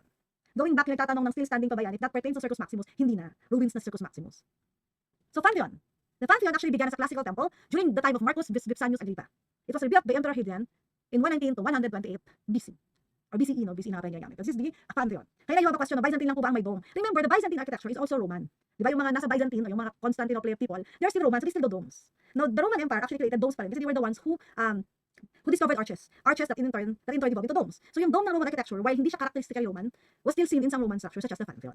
So if you look at the Pantheon, one of its claim to fame is the oculus, or the opening in the sky, no? That is part of the circle of the dome. And if you put a perfect sphere inside the Pantheon, you can see that the diameter of the sides and the height of that building is the same. So there's a perfect sphere that would fit inside. Ang perfect niya. Adik yung mga Romans, therefore aliens din yan. Ayan. Height from the floor to the oculus and the diameter of the dome are the same as 43.2 meters. A perfect sphere could fit inside. Siguro kasi kaya bukas yung gitna niyan, guys. Siguro may pinasok dyan na lobo. Tapos nung matapos nila i-form, pinutok na nila yung lobo, tapos hinila nila sa taas. Kasi nga aliens. Joke lang yun, syempre, guys. Okay, nakikinig sa mga kwentong gano'n. Kasi arkitekto kayo. So the dome of the Pantheon is still the largest in the world until the Florence Cathedral was finished in 1436. Today, it is still the largest unreinforced solid concrete dome. Ayan. So yung pa rin ang largest unreinforced solid concrete dome, the Pantheon. Paano ang ulan kaya dyan? Remember, di ba, hindi maulan masyado sa kanila. Hindi maulan masyado sa kanila. Kasi, I remember, in my experience of visiting a Middle Eastern country, wala silang drains, wala silang mga unlike the drainage system that we have to have in the Philippines, no? So hindi sila maulan. Pag may bagsak ng tubig, walis-walis lang, ganun. So, sabi kanya, di ba, the largest in the world until the Florence Cathedral. The Florence Cathedral, or the Santa Maria del Fiore, actually started, so sidebar tayo started as a Gothic church in 1926, blended with Renaissance in the 15th century, and Gothic revival in the 19th century. Sabi ni Gypsum, may maganda pala panood ko rin tayo. According sa Engineering and Empire, risk po kasi ang lightning, at baka pumasok ang dome kapag nilagyan nila ng takip. Kung hindi po ako nagkakamali, I watched that din. I watched it. Kapag baka bumagsak ang dome, I watched it also. But there are a lot of interesting videos about buildings that you wonder, bakit hindi ko alam, di ba? So trivia again on the Florence Cathedral, it is the largest masonry dome at 48 meters, which is only 6 foot larger than the Roman Pantheon. It is built from bricks, still the largest masonry dome ever built. Sino ang arkitekto ng dome of the Florence Cathedral? The architect of the dome of the Florence Cathedral is Filippo Brunelleschi, who won it in a design competition against Lorenzo Ghiberti. I don't know if those names ring a bell, but the Florence Cathedral was very much celebrated kasi nga, during the time, it was not easy to build domes. Ilan lang yung dome sa kaya itayo ng mga Romans during the time. So for them to build a dome, big deal yun. And the design of the Florence Cathedral dome was won by Filippo Brunelleschi. Yan, sabi ni Kikito yung nasa Loom yun. Siya rin yung nasa Angels and Demons, na first scene sa movie. If parang yata sa Netflix yun. Ayan. Another dome, let's go to the contemporary times. The largest dome in the world currently, with a span of 310 meters and a capacity of 55,000, is the Singapore National Stadium. Ayan. Dito yata nag-concert sa Taylor Swift, diba? One of the venues, I'm not sure. Busy kasi ako hindi nakapanood. Sige, sidebar ulit guys, wala to sa choices nyo or wala yan sa refresher notes nyo. Which among the following statement is not true about the Pantheon? Let's answer this. Which among the following statement is not true about the Pantheon? A, it has a large circular portico that opens up to a rotonda. B, it was a temple completed during the rule of Hadrian. C, it was a temple for all gods. D, it was a temple for a particular deity. Or E, it is an example of ancient Roman architecture. So wala to sa board exam question, but I wanted to add this here to give a better info about this. So this one is the answer is it was a temple for a particular deity. Okay, so when you have a question like this guys, ang usual na sagot na automatic dyan, pili kayo sa dalawang answer na magkataliwas. Diba yung letter C at letter D, sila yung mag-stand out eh. Either it is a temple for all gods or it is a temple for a particular deity. Alin daw yung hindi totoo? The Pantheon was actually known to be a temple for all gods. Kaya siya Pantheon. So hindi siya totoo na for a particular deity lang siya. Now let's go to number 49. This cathedral is a pilgrimage destination as it houses the sacred relic Sancta Missa, which was said to have been worn by the Virgin Mary during the Annunciation of Jesus' birth. So bukod sa being a Gothic cathedral guys, ang claim to fame ng Gothic cathedral na to ay nasa kanya yung Sancta Missa daw na sinuot ni Virgin Mary nung paakyat na si Jesus nung papalabas na si Jesus, Annunciation of Jesus' birth. When the angel told Mary na buntis ka, she was wearing the Sancta Missa. O yung suot niya yun, naka-feature sa church na to, which is the Chartres Cathedral. And 50, considered as the most spectacular Byzantine church. This is also my example kanina when we talked about it. This is the Hagia Sophia. Before we continue on the other half of what we're going to answer this afternoon, guys, let's take another 15-minute break. Okay, guys, I hope you had your break, guys, stretching, because I know I needed it before I continue. That's why I had to break it apart. So we finished at number 50, and I checked on it, no? Sabi ko, hatiin ko lang yung questions natin so that next week we have the half for discussion, and then we will also have a brief review of TOA or theory of architecture the next week, just like how we did it with history, no? So let's move to number 51. But before that, let's talk about Hagia Sophia a little bit. So kanina si Hagia Sophia was an example of your Byzantine architecture, the perfect example of your Byzantine architecture, no? So the questions that we're going to finish will be up to 111, which is up to Antonio Gaudi. So for those of you who are wondering hanggang saan matatapos, hanggang 111 tayo guys for today. So what is the dome structure of Hagia Sophia? The dome structure is what we talked about a while ago when we showed you what Byzantine domes are being supported of. That's a pendentive. Okay. So Hagia Sophia is the second largest pendentive dome in the world after St. Peter's Basilica. Now, the St. Peter's Basilica is an example of a Renaissance dome, and it was also raised on pendentive. So the Byzantine domes, if you remember, there's the dome and there's the pendentive. So the pendentive is a triangular section that is holding up the weight of the dome. So there are actually 4 types of dome, if you still remember our history classes. The simple, compound, melon shaped, and onion. A simple dome is when the dome and the pendentives are of the same sphere. Hindi mo makita kung nasa yung pendentive, one massive structure siya. So these are types of domes in the Byzantine period. Compound is when the dome rises independently above the pendentive, which is an example of the Hagia Sophia dome. Melon shaped is when the dome has a curve fluting, which avoids the necessity of pendentives, and the onion dome is when it looks like an onion. Of course, there are so many other types of domes, but in the Byzantine era, there are basically 4 types of domes. So just in case you wanted to remember what the types of domes are. 52. This church, principally designed by Bramante, Michelangelo Maderno, and Bernini, among others, is said to be the most important Renaissance church. So sino pa ba yung church na yan? Kung saan meron tayong 12 architects. That is the St. Peter's Basilica. 53. This palace was given much of its form by its original architect, Antonio da Sangallo the Younger. After his death, Michelangelo and others modified it during the 43-year period required for its completion. The Renaissance palace broke with the tradition of contrasting stories, a feature typical of most Renaissance palaces that preceded it. Windows instead of arches were used at the ground floor, which did not contain any shafts. All 3 stories have a uniform, relatively smooth texture, which gives it a blackish character that was further emphasized by the coins at its corner. So yung pinag-uusapan nating building dito ay the Palazzo Farnese, which is actually an example of a mannerist building. If you remember, the mannerism was during the time of Renaissance and was a play against, but was a play of Renaissance. Lumabas siya dun sa mga typical symmetry and perfection of Renaissance. So this is Palazzo Farnese, and you will see na hindi na siya perfectly symmetrical. There's a play, there's an illusion of symmetry. 54. This ecclesiastical building, built in the 12th century by architect Di Salvi, is the largest baptistry in Italy and is an example of the transformation of the transition from Romanesque style to the Gothic style. Lower section is the Romanesque with its rounded arches, while the upper section are in Gothic style with its painted wimpergs and a rich figurative program. Ang haba ng question, no? Sorry, binibilisan ko ha, kasi I wanted to focus on the answer, which is the Pisa Baptistry. So when you say it's an ecclesiastical building, meaning it's a religious building, diba? The largest baptistry in Italy. So it's the Pisa Baptistry. 55. The oldest church in the Philippines. Yung controversial lang tanong, no? Sabi ng estudyante nagbigay, wala daw sa choices yung Santo Niño during the exam. Okay, so ang answer dito actually is, disclosure na naman ako.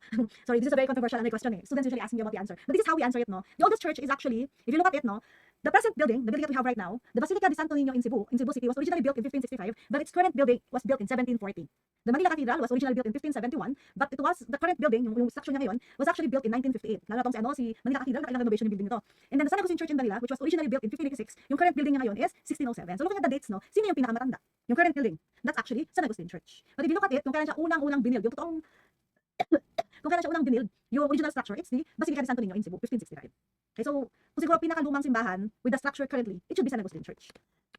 So kahit nasa choices si Santo Niño, guys, if you look at it, yung mismong structure niya right now, ang pinakamatanda, si San Agustin. Kasi yung structure ni Santo Niño ni Cebu in 1565, it's not the same structure that is in right now. Okay? So yung tanong din na San Agustin din po sa UNESCO, yes, it's one of the 4 UNESCO churches declared the Baroque UNESCO churches ng UNESCO. The San Agustin Church in Intramuros. Okay, so I just wanted to again clarify my answer back sa San Agustin Church. Yung pinakamatanda, yung current building right now, that's actually the San Agustin Church in Intramuros. Si Cebu, si Santo Niño, the Basilica Minore del Santo Niño in Cebu is not as old as the San Agustin Church right now. I hope that's clear, no? If you wanted to take note of this slide. Ayan. 56, completed in 1891, this Gothic Revival all-steel church is the only one of its kind in the Philippines. It was designated as a National Historical Landmark in 1973 and as a National Cultural Treasure in 2011. So this Gothic Revival all-steel church is the minor basilica of San Sebastian, the Basilica Minore de San Sebastian. If you remember from our discussion in regular classes, basilicas are of 2 kinds, diba? Major and minor. Yung major basilicas can only be found in Rome, in and around Rome. There are only 4 of them. So lahat na ibang basilica around the world are called minor basilicas. 57, first earthquake-resistant building in the Philippines, which has a clock tower as a feature. So if you're an alumni of this, you know this very well. This is the UST main building. 58, the government building Tahanang Pilipino, located in the CCT complex, is known as Tahanang Pilipino is also known as the Coconut Palace, which used to be the house of the Vice President of the Philippines during the time of Binay. Diba? Yes, naging Vice President si Binay. Who was the architect responsible for the design of the current Manila City Hall, which exhibits a neoclassical style. So itong ganitong question, sana you take note na, okay, si Manila City Hall, neoclassical. And that architect is Antonio Toledo. Kaya minsan even yung mga questions, no, as you review them, they're actually notes for the board exam din. 60. The old Iloilo City Hall was the largest building in Visayas and Mindanao during the Commonwealth period. Who was the architect of this building? The old Iloilo City Hall was designed by Juan Arellano. I remember going to Iloilo and seeing this and being so proud that it was Juan Arellano. Kasi the structures of Arellano are mostly in Manila, diba? So if there are Iloilo reviews here, hi, I'm just going to Iloilo. Iloilo yata yung way ko travel before ako pinagbawa ng travel. Hopefully this 2025, I'll travel more for work. 61 is the architect of the new Iloilo provincial capital. So the new one was designed by Guillermo Hisansha. It's a new name, most probably no, that you have heard of, but he was the chosen one to design the new Iloilo provincial capital. 62, the old Cotabato City Hall, built in 1936, is a legacy of neo-vernacular architecture. It houses the city's historical artifacts, pioneer families' heirlooms, and other noteworthy pieces of history, such as vintage books and photos. Who was its architect? Old Cotabato City Hall, neo-vernacular architecture. That is Juan Arellano. So hindi totoo na si Francisco Manyosa ang gumagawa ng neo-vernacular. When you say neo-vernacular, it means new approaches to vernacular architecture. Diba? Neo-vernacular. Neo means new. 63, this building located in the CCP complex in Manila is shaped like an octagon and has salakot-shaped roof. This structure celebrates the tree of life. Who was its architect? It was actually asked kanina, the Tahanang Pilipino was by Francisco Manyosa. Malapit kayo dito kayo nag-oath-taking kayo sa PICC, di ba? When you do your oath-taking and you go around the CCP complex, look for the Tahanang Pilipino. May malaki lang siyang gate, pero pwede nyo masilip yung oath. So again, the Coconut Palace of the Tahanang Pilipino looks like this. This is the view when you go inside the fence. May gate yan eh. It can be found in the CCP complex in Manila, shaped like an octagon with a salakot-shaped roof. The chandeliers are made of 101 coconut shells, binilang paano, and celebrates the coconut as the ultimate tree of life. There are a total of 7 suites intended to showcase cultural groups such as Ilocos, Igorot, Tagalog, Visayan, Tiboli, Maranao, and Zamboanga. So bawat room niya, yung suites niya, themed siya. So for example, if you're in the Ilocos suite, everything around that is all about Ilocos. Hindi pa ako nakapasok sa loob, by the way. But I did have an invite before napuntahan siya in one of the tours in UAP, kaya lang busy person ako, so hindi ko napuntahan, sayang. I would have shared with you better pictures, no? 64, the Capitol Theater, built in the Art Deco style in 1935, was a masterpiece. It boasts of double balconies, which was rare at the time, and its lobby was adorned by murals created by Victorio Oidades, Botong Francisco, and Diallo Ocampo. Its sister theater, the State Theater, was also built in the Art Deco style. Who was the architect of both theaters? So you have the State Theater and the Capitol Theater. Sino ang architect niyan? These theaters were both designed by Juan Nakpil. This was during the time that a lot of theaters were being designed by different architects. And one of the highlights of the theater design was by Nakpil in the Capitol Theater and in the State Theater. 65, the Beijing National Stadium, designed by Swiss architects Herzog and de Meuron, is also known as the Beijing National Stadium. Is the what happened? Okay, ayan, the bird's nest. Sorry about that. Wait, something is wrong with my PC. Ayan, it's the bird's nest. Ayan, the Beijing National Stadium is also known as the bird's nest, designed by Herzog and de Meuron. So if you look at it, looks like this. No? Mukha siyang weird na stadium, no? But I followed the design of this building, and the foreign architects Herzog and de Meuron actually studied the local context of the country. Kaya they were able to provide such a very hindi lang interesting, no, but very culturally related building. Ayan. So if you look at the section, hindi siya the section of the building, hindi siya random na design. They actually considered ventilation and they actually considered passive cooling for that structure. Ayan. So ako whenever I see new buildings like this, I wonder bakit ganun yung design, di ba? And I remembered in one documentary, I think in Discovery Channel, parang nakakaroon pa ako palagi ng Discovery Channel, they were saying na each piece of this structure, di ba, ano siya, parang freeform siya, di ba kung titignan mo. It was prefabricated and it was assembled on site, na nakabuo na siya. So very, hindi lang yung design yung magaling, pati yung construction nito magaling. Yung project manager nito magaling. A first-century Roman architect who served under Julius Caesar and Augustus, his work, The Architectura, combines the history of ancient architecture and engineering with his personal experience and advice on the subject. So 10 books of architecture, di ba? The Architectura is by Marcos Vitruvius Polio. Di ba? According to history books, the 10 books of architecture is still the oldest text on the subject. Yan. Sabi ni Ai, yan po ba hindi nagagamit kasi mahal yung pagreto? Totoo yun. Di ba? Most of the Olympic venues around the world, kahit yung mga yung ibang venues recently, no? Nagiging white elephant sila. Hindi sila pinagamit, so naluluma sila. Kasi sobrang mahal ng pagpapagawa ng mga buildings. Ayun, hindi sila sustainable. 67, an American architect who pioneered the Prairie School and organic architecture movements. He designed over 1,000 structures, including iconic houses like the Falling Water and the Lobby House. Next week, on our first half of the discussion, before we answer the remaining questions, guys, we'll be talking about master architects. So if you wanted to catch up on master architects, aside from checking your questions or answering the questions, you might want to brush up on them before the discussion. So this one, Falling Water and the Lobby House, that's by Frank Lloyd Wright. Diba? Pag nagkamali pa naman talaga kayo dyan, diba? Magagalit sa inyo mga teachers nyo. 68, the main gallery of this museum contains a 6-story helical ramp that extends along its perimeter as well as a central ceiling skylight. The museum's building is a landmark work of 20th century architecture designed by Frank Lloyd Wright. So this is another building by Frank Lloyd Wright, and that is the Guggenheim Museum in New York. They call it makatawa bakit sobrang niyang sikat. Kasi when Frank Lloyd Wright designed it, he made it in such a way na pag ikot sa museum, you go around the ramp. Ayan. So that's the Frank Lloyd Wright Guggenheim Museum. There are other Guggenheim museums, by the way. You do not need to confuse it with the Frank Lloyd Wright. You have the Frank Gehry Museum in Bilbao, Spain. Guggenheim Museum din yan. Kasi the Guggenheim Museum was owned by the rich family, the Guggenheim family, who showcases a lot of their personal design, diba? So the Guggenheim Museum in Bilbao is by Frank Gehry. Not to be confused with the New York one by Frank Lloyd Wright. Ayan. Okay. There's another one, hindi pa rin tapos, guys, which is also designed by commission to Frank Gehry. That's the Guggenheim Museum in Abu Dhabi, which is targeted to open in 2025. Para sa mga nalito ulit, yung tinanong ay main gallery with a helical ramp. And it's a New York museum. So that's the Guggenheim Museum in New York by Frank Lloyd Wright. Ayan, ito yung niya. Now there are two more museums. One is the Bilbao Museum, or the Guggenheim Bilbao, which is by Frank Gehry, which was finished in 1997. And then the final one, hopefully na matatapos nila, kasi this stopped, the construction stopped because of the pandemic, is in Abu Dhabi. Ayan. Oo, bakit? Buhay pa siya, di ba? Hindi pa siya dead. Okay, 69. The Louvre in Abu Dhabi was a museum designed as a seemingly floating dome structure. Its web pattern dome allows the rays of the sun to filter through, the overall effect of which represents waves of sunlight passing through the date palms in an oasis. who designed this structure, which is the fruit of an agreement with the UAE and France. Actually, this particular structure, I saw this on my Facebook, ano ba yun, feed. Recently, no, trending to, at least on my, on my Facebook page, on my feed, no? Because one of the features nga, yung kapag pumapasok yung sunlight doon sa loob ng museum, it mimics yung pagpasok ng sunlight during the, sa disyerto. That's the structure by John Nouvel, the Louvre in Abu Dhabi. It looks like this. Ayan. So, yun nga, pag may sunlight, makikita nyo, parang ito yung date palms sa pumapasok yung sunlight. No, not to be confused with another Louvre. This one is the Louvre in Paris. The entrance to the Louvre in Paris by IMP. Okay, so again, pag may mga ganitong structure kasi, it's very important na hindi kayo nalilito kasi baka nalilito na kayo. May Louvre, di ba ang Louvre si ano yan, IMP? So the Louvre that was being asked here in Abu Dhabi was by Jean Nouvel. While this one, yung baka mas luma rin yung alam in your other references, is by IMP. Ang ginawa lang ng IMP dyan, yung entrance sa gitna. Ito. Number 70, Buckminster Fuller is an American architect and inventor who popularized, is widely credited and has patented American use of, kasi panahon namin to, no, kaya nagulat ako na tinanong siya ulit, the geodesic dome. Yeah, parang first year ko ito natutunan, which was, magbibigyan ko ng taon na lamang yung first year. Ayan. 71, in the 1960s, during the height of the space race and the burgeoning of space travel, Buckminster Fuller proposed the creation of futuristic city. So there was a time recently na tinanong si Buckminster Fuller. So mukhang yung board of examining, medyo fan siya ni Buckminster Fuller. Ayan. The Centre Pompidou Metz is a museum of modern and contemporary art located in Metz, France. The building is remarkable for its roof structure, which was inspired by a Chinese hat. Which architect designed this structure?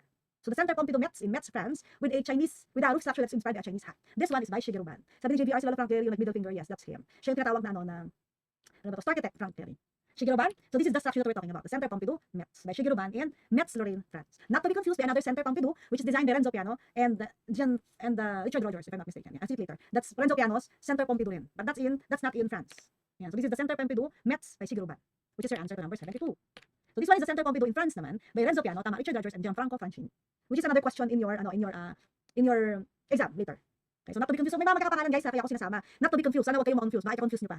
So again, ito yung kay Shigeru Ban in France, and this one is the one in France. In Paris, France. So Lorraine, France, and Paris, France. Pareho pa silang France, no? His work introduced a new level of simplicity and transparency, and his buildings were often referred to as skin and bones architecture for their emphasis on steel structure and glass enclosure.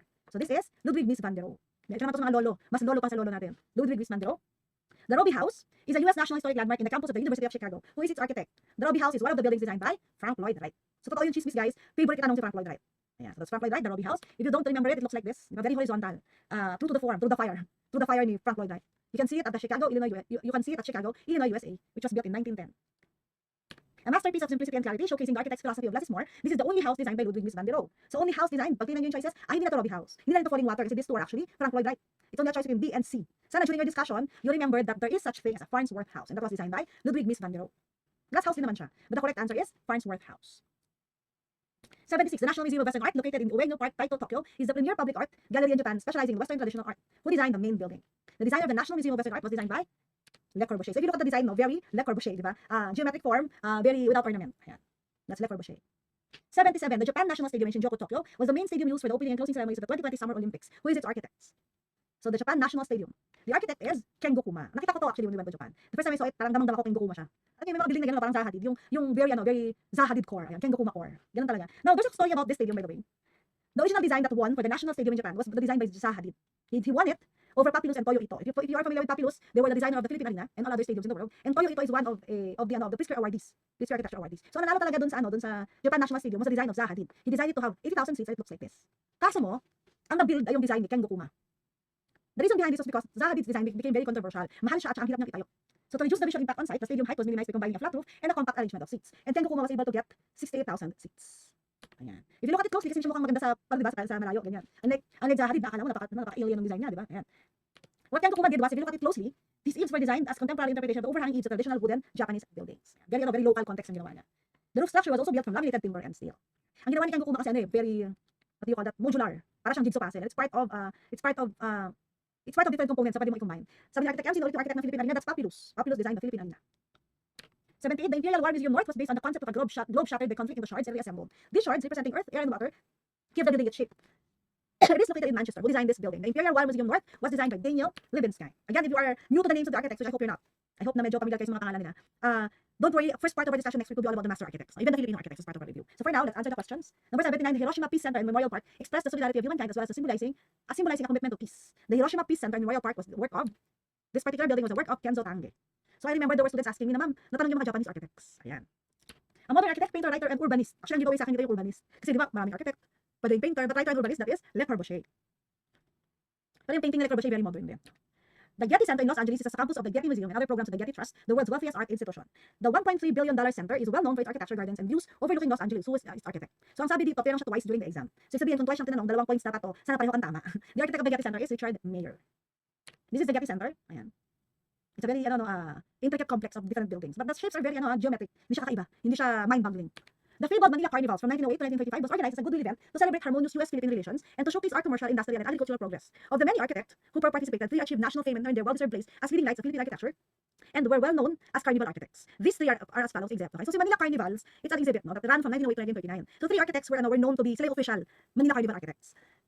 Katinawag silang carnival architects. So dun sa choices, alin daw dyan yung hindi kasali? Actually, ang dito, ang tatandaan ko dito, we just need to remember MBA.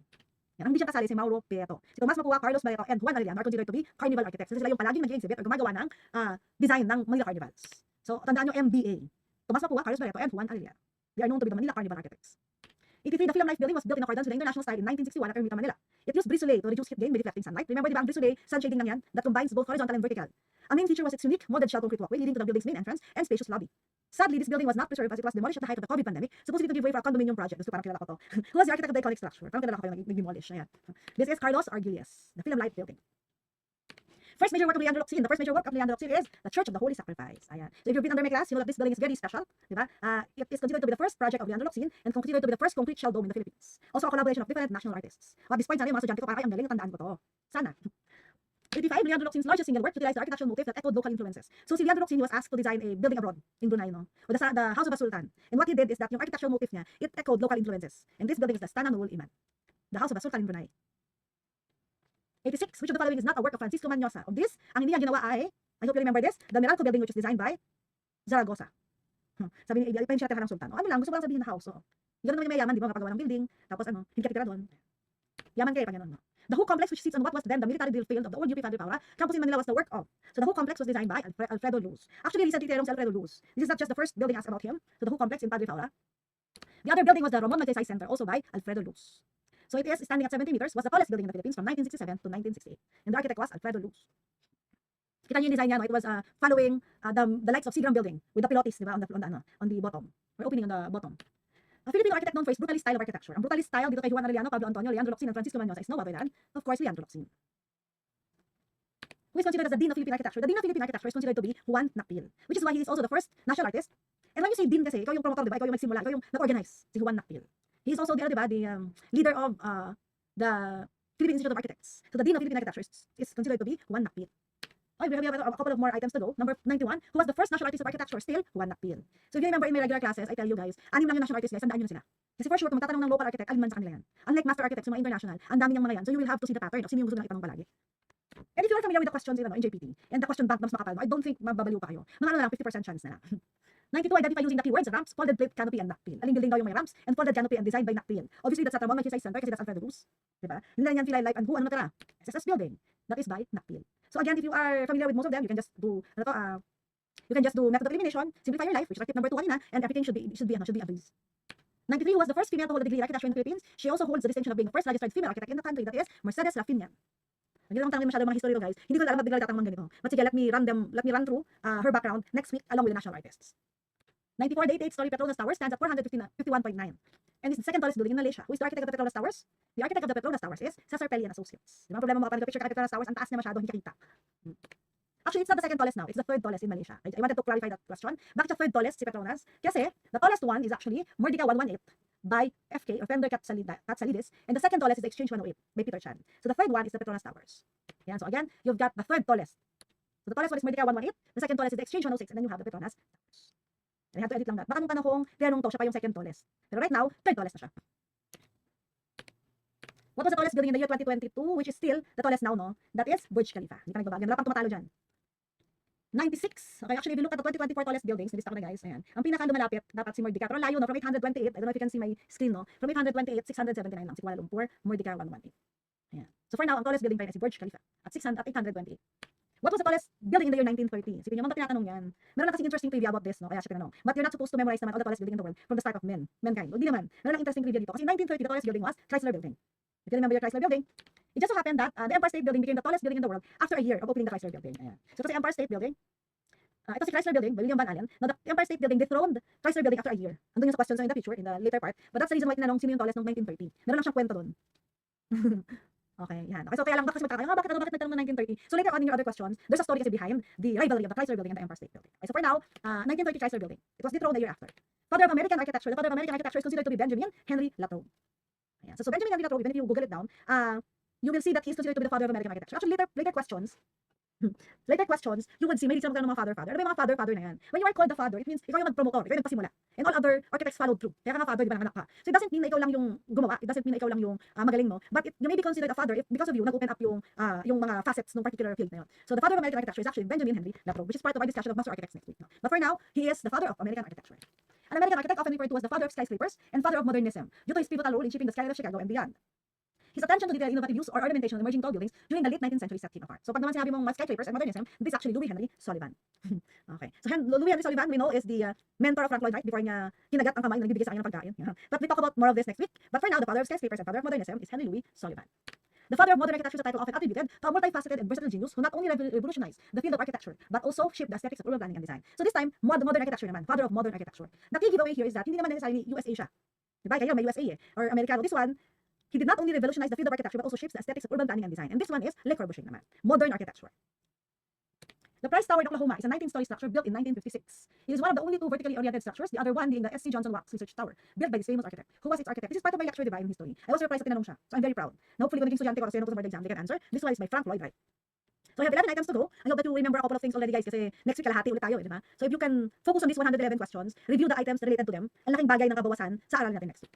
So the Empire State Building is a 102-story Art Deco skyscraper in Manhattan, New York. That was the first building to exceed 100 stories and was acknowledged as the world's tallest for several years until 1970. Bago siya na-dethrone. Sino ang designer nito? That is Shreve Lamb and Harmon. Empire State Building. 102 The Marquette Building is a Chicago landmark built in 1895. It was one of the early steel frame skyscrapers and is one of the best examples of the Chicago School of Architecture. In 1973, it was added as a National Register of Historic Places, and in 1975 was named a National Historic Landmark. Who was the architect of the Marquette Building in Chicago? The architect of this one is Hollabird and Roch. Don't worry, if kinakabahan kayo na puro skyscraper, no? Ano ba papagaling ng loob nyo? Mas luma itong question na to, kaya mas recent yung ibang question pertaining to master architects. But we have to choose them, or we have to show this to you guys, kasi it was asked before. Ang question set na hawak ninyo happened about 2 years lang yan, na span. So about 2-3 exams ago. So we have to show it to you. This is the Marquette Building in Chicago, USA. Chicago, by the way, is the place of where a lot of skyscrapers started to be developed. Diba? The reason behind that was because there was a great fire of Chicago and there was a need to build tall buildings kasi limited yung lupa niya. So they cannot really expand in terms of footprint, so they have to expand vertically. And that's the claim to fame of American architects. Diba? Pag pinansin yung history of architecture, wala namang masyadong yabang yung mga American architects. Sa skyscrapers sila bumawi. They were saying na sila ang birthplace ng skyscrapers, the USA.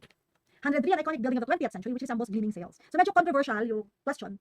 But we answered it, kasi para lahat sila pwedeng sales eh. We answered it following the next question. Kasi we know, ngayon yung tinanong. So an iconic building of the 20th century which resembles gleaming sails is the Sydney Opera House. Okay, and the designer, or the architect of that, who won the design competition was Jorn Otson. Okay. 105, Lillian D. Disney donated $50 million to establish a concert hall in honor of her late husband, Walt Disney, who won the design competition for the Walt Disney Concert Hall. So the Walt Disney Concert Hall was designed by no other than, kaya nyo, syempre si lolo na naman, si Frank Gehry. Magaling si Frank Gehry kumuha ng mga commercial projects. 106, the structure, Guangzhou Opera House was inspired by double pebble and was conceived as two rocks washed away by the Pearl River. It's a freestanding concrete auditorium with an exposed granite and glass-clad steel frame, which took over 5 years to build at a cost of 1.28 billion yuan or $200 million. It was a product of an international architecture competition held in April 2002. Who was the architect of the Guangzhou Opera House? Yung magastos nating architect, guys. Yung pinapahirapan ng konti, ano? Yung pinapahirapan ng konti ang mga arkitekto at mga builders. That's Zaha Hadid. The Guangzhou Opera House by Zaha Hadid. Hadid, no? Curves kung curves. Ayan. 106. Okay, Zaha Hadid. 107, dubbed as the Iron Lady. This wrought iron lattice tower was constructed as a centerpiece of the 1889 World's Fair and to crown the centennial anniversary of the French Revolution. So in architecture, they call this building the Iron Lady, and that is the Eiffel Tower. So in architecture, may mga ganun lang na moniker. 108, this multicultural complex was designed by an architectural team composed of Richard Rogers, Sue Rogers, Renzo Piano, along with Gianfranco Francini, and was the winner of a design competition wherein world-renowned architects Oscar Niemeyer, Jean Prouve, and Philip Johnson served as jurors. Designed in the style of high-tech architecture, it was the first major example of an inside-out building with its structural system, mechanical system, and circulation exposed on the exterior of the building. It houses the French Public Information Library and the Musée National Art Moderne, which is the largest museum for modern art in Europe. So you've seen these guys kanina when I was showing you another version of the Centre Pompidou, and that is Centre Pompidou. Ayan. Bata pa si Renzo Piano dito. Which, by the way, Renzo Piano is my favorite architect. He's my personal favorite. So if you've been under my class, you might have heard stories of him. But we'll meet him again next week. 109, this structure was Antonio Gaudi's first major work and was declared as an historic artistic monument by Spain in 1969. So Antonio Gaudi's first major work is Casa Vicens. Diba? Very ano pa, no? In the scale of Gaudi, very simple pa. Hindi pa siya yung very organic and very evolved design of Gaudi. The Casa Vicens is actually a project that Gaudi created for a family that owned a ceramic factory. And that's where he started doing his design of a Recandis facade. So a Recandis facade is a kind of design that Gaudi, pinauso ni Gaudi. And it is built from different types of tiles. Recandis. 110, who is the architect of a famous and large church located in Barcelona, Catalonia, Spain, which is part of the UNESCO World Heritage Site and is considered by many as the most extraordinary personal interpretation of Gothic architecture since the Middle Ages. Sino pa ba yan? Si Antonio Gaudi. Antoni Gaudi. And finally, a famous Catalan architect who used Recandis in some of his more well-known works. And again, that Recandis is a patent, kumbaga, kung uso man ang copyright ng panahon niya, no, by Antoni Gaudi. Now, before I end the session this afternoon, guys, I wanted to finalize it or to end it with a discussion about Antonio Gaudi. So Antonio Gaudi is known for Catalan modernism. Now yung modernism kasi guys, it doesn't mean na modern as in modern na we know right now. Art Nouveau actually is considered a modernist design. When you say modernist design, it means sumabay sa panahon, di ba? Art Nouveau is actually a product of the Industrial Revolution. So it is characterized by organic shapes, or his design was characterized by organic shapes, curved lines, and natural elements, as well as a use of colorful tricandies. So yung tatanong ng spelling, ayan, tricandies. The sad part about his life is that he died on his way to the church for confession. He was actually struck by a trolley or tram. Di ba meron pang kwento dito na it took days before may nakilalang si Gaudi kasi yung namatay. The reason was because Gaudi was not dressed appropriately. Si Gaudi kasi ano siya, low-key person siya. So lesson to for all of us who hated dressing up. Di ba? Ako din, ang mahilig mag-dress up eh. Si Gaudi was wearing a very, ano ba yan, payak na kasuotan. Or he was wearing a mga siya ermitanyo. And he was struck by a trolley or tram. And he was hospitalized. It took 3 days before nakita siya na si Gaudi pala yun. So he was 73 years old and dressed like a beggar and was not given care until it was too late. So it took about 3 days na nalaman siya pala yung nasa ospital and he died. Dahil mukha siyang beggar. Grabe sila kay Gaudi, no? So Antonio Gaudi, let's test our knowledge, no? Another sidebar, guys. This is not part of your question set, but I wanted to ask you. Antonio Gaudi was a leader in the Catalan modernist movement. To which artistic movement was Catalan modernism related? Is it expressionism, futurism, art deco, or art nouveau? So again, aling artistic movement daw under si Catalan modernism? I just mentioned it kanina. This is art nouveau. Okay, so Catalan modernism is like a regional version of the art nouveau. And Gaudi has a version of it that is very personalized to him. And finally, what is a tricandies? So, kakantuhan lang natin kanina. What is a tricandies? A method of building a featured curving, free-flowing forms and involved birds and trees. B, a type of decorative art that involve organic forms and colorful patterns. C, a method of making mosaics that use bits and pieces of broken colorful ceramics and recycle them into decoration. Or D, a method of mosaics that utilize newly created small glass tiles called tesserae. Parang tesseract ng Avengers yun, ha? So, ano ang tricandies? A tricandies is actually a method of making mosaics that use bits and pieces of broken colorful ceramics and recycle them into decoration. So, we end our discussion this afternoon with Antonio Gaudi. And next week, we're going to continue our discussion. Let's all take a break. Again, the good thing is that you have the class half in half, eh, no? So yung klase ko ng Saturday next week, yung 8 to 5 talaga yun. For sure, bugbog yung utak nila. But at least you guys have a break. So I hope that the first part of the discussion, you were able to catch up. If you need to catch up on the recording, go. But please focus on what you're going to review, guys. And I hope that our discussion this afternoon was something that jogged your memory or helped you refocus. I'll see you guys next week, and thank you for joining me this afternoon. If you have any more questions, there's no more question in the question bank actually, but I do appreciate you guys listening intently on me. All 160 plus of you. May mga nawalang 10 plus kanina kasi I saw 170 kanina. But again, I appreciate you guys staying with me at the end of the lesson. And I really am grateful that you continue to listen to me despite of the heat or despite of your distance from me. I'll see you guys next week. We'll also start at 1:15, and hopefully we will have the same energy and the same excitement on doing the other half. Please review ahead. Please gather your thoughts and do let me know if there are any questions that I may help you better understand history and theory of architecture. Alright? Thank you so much, guys, and I'll see you next week. Bye-bye.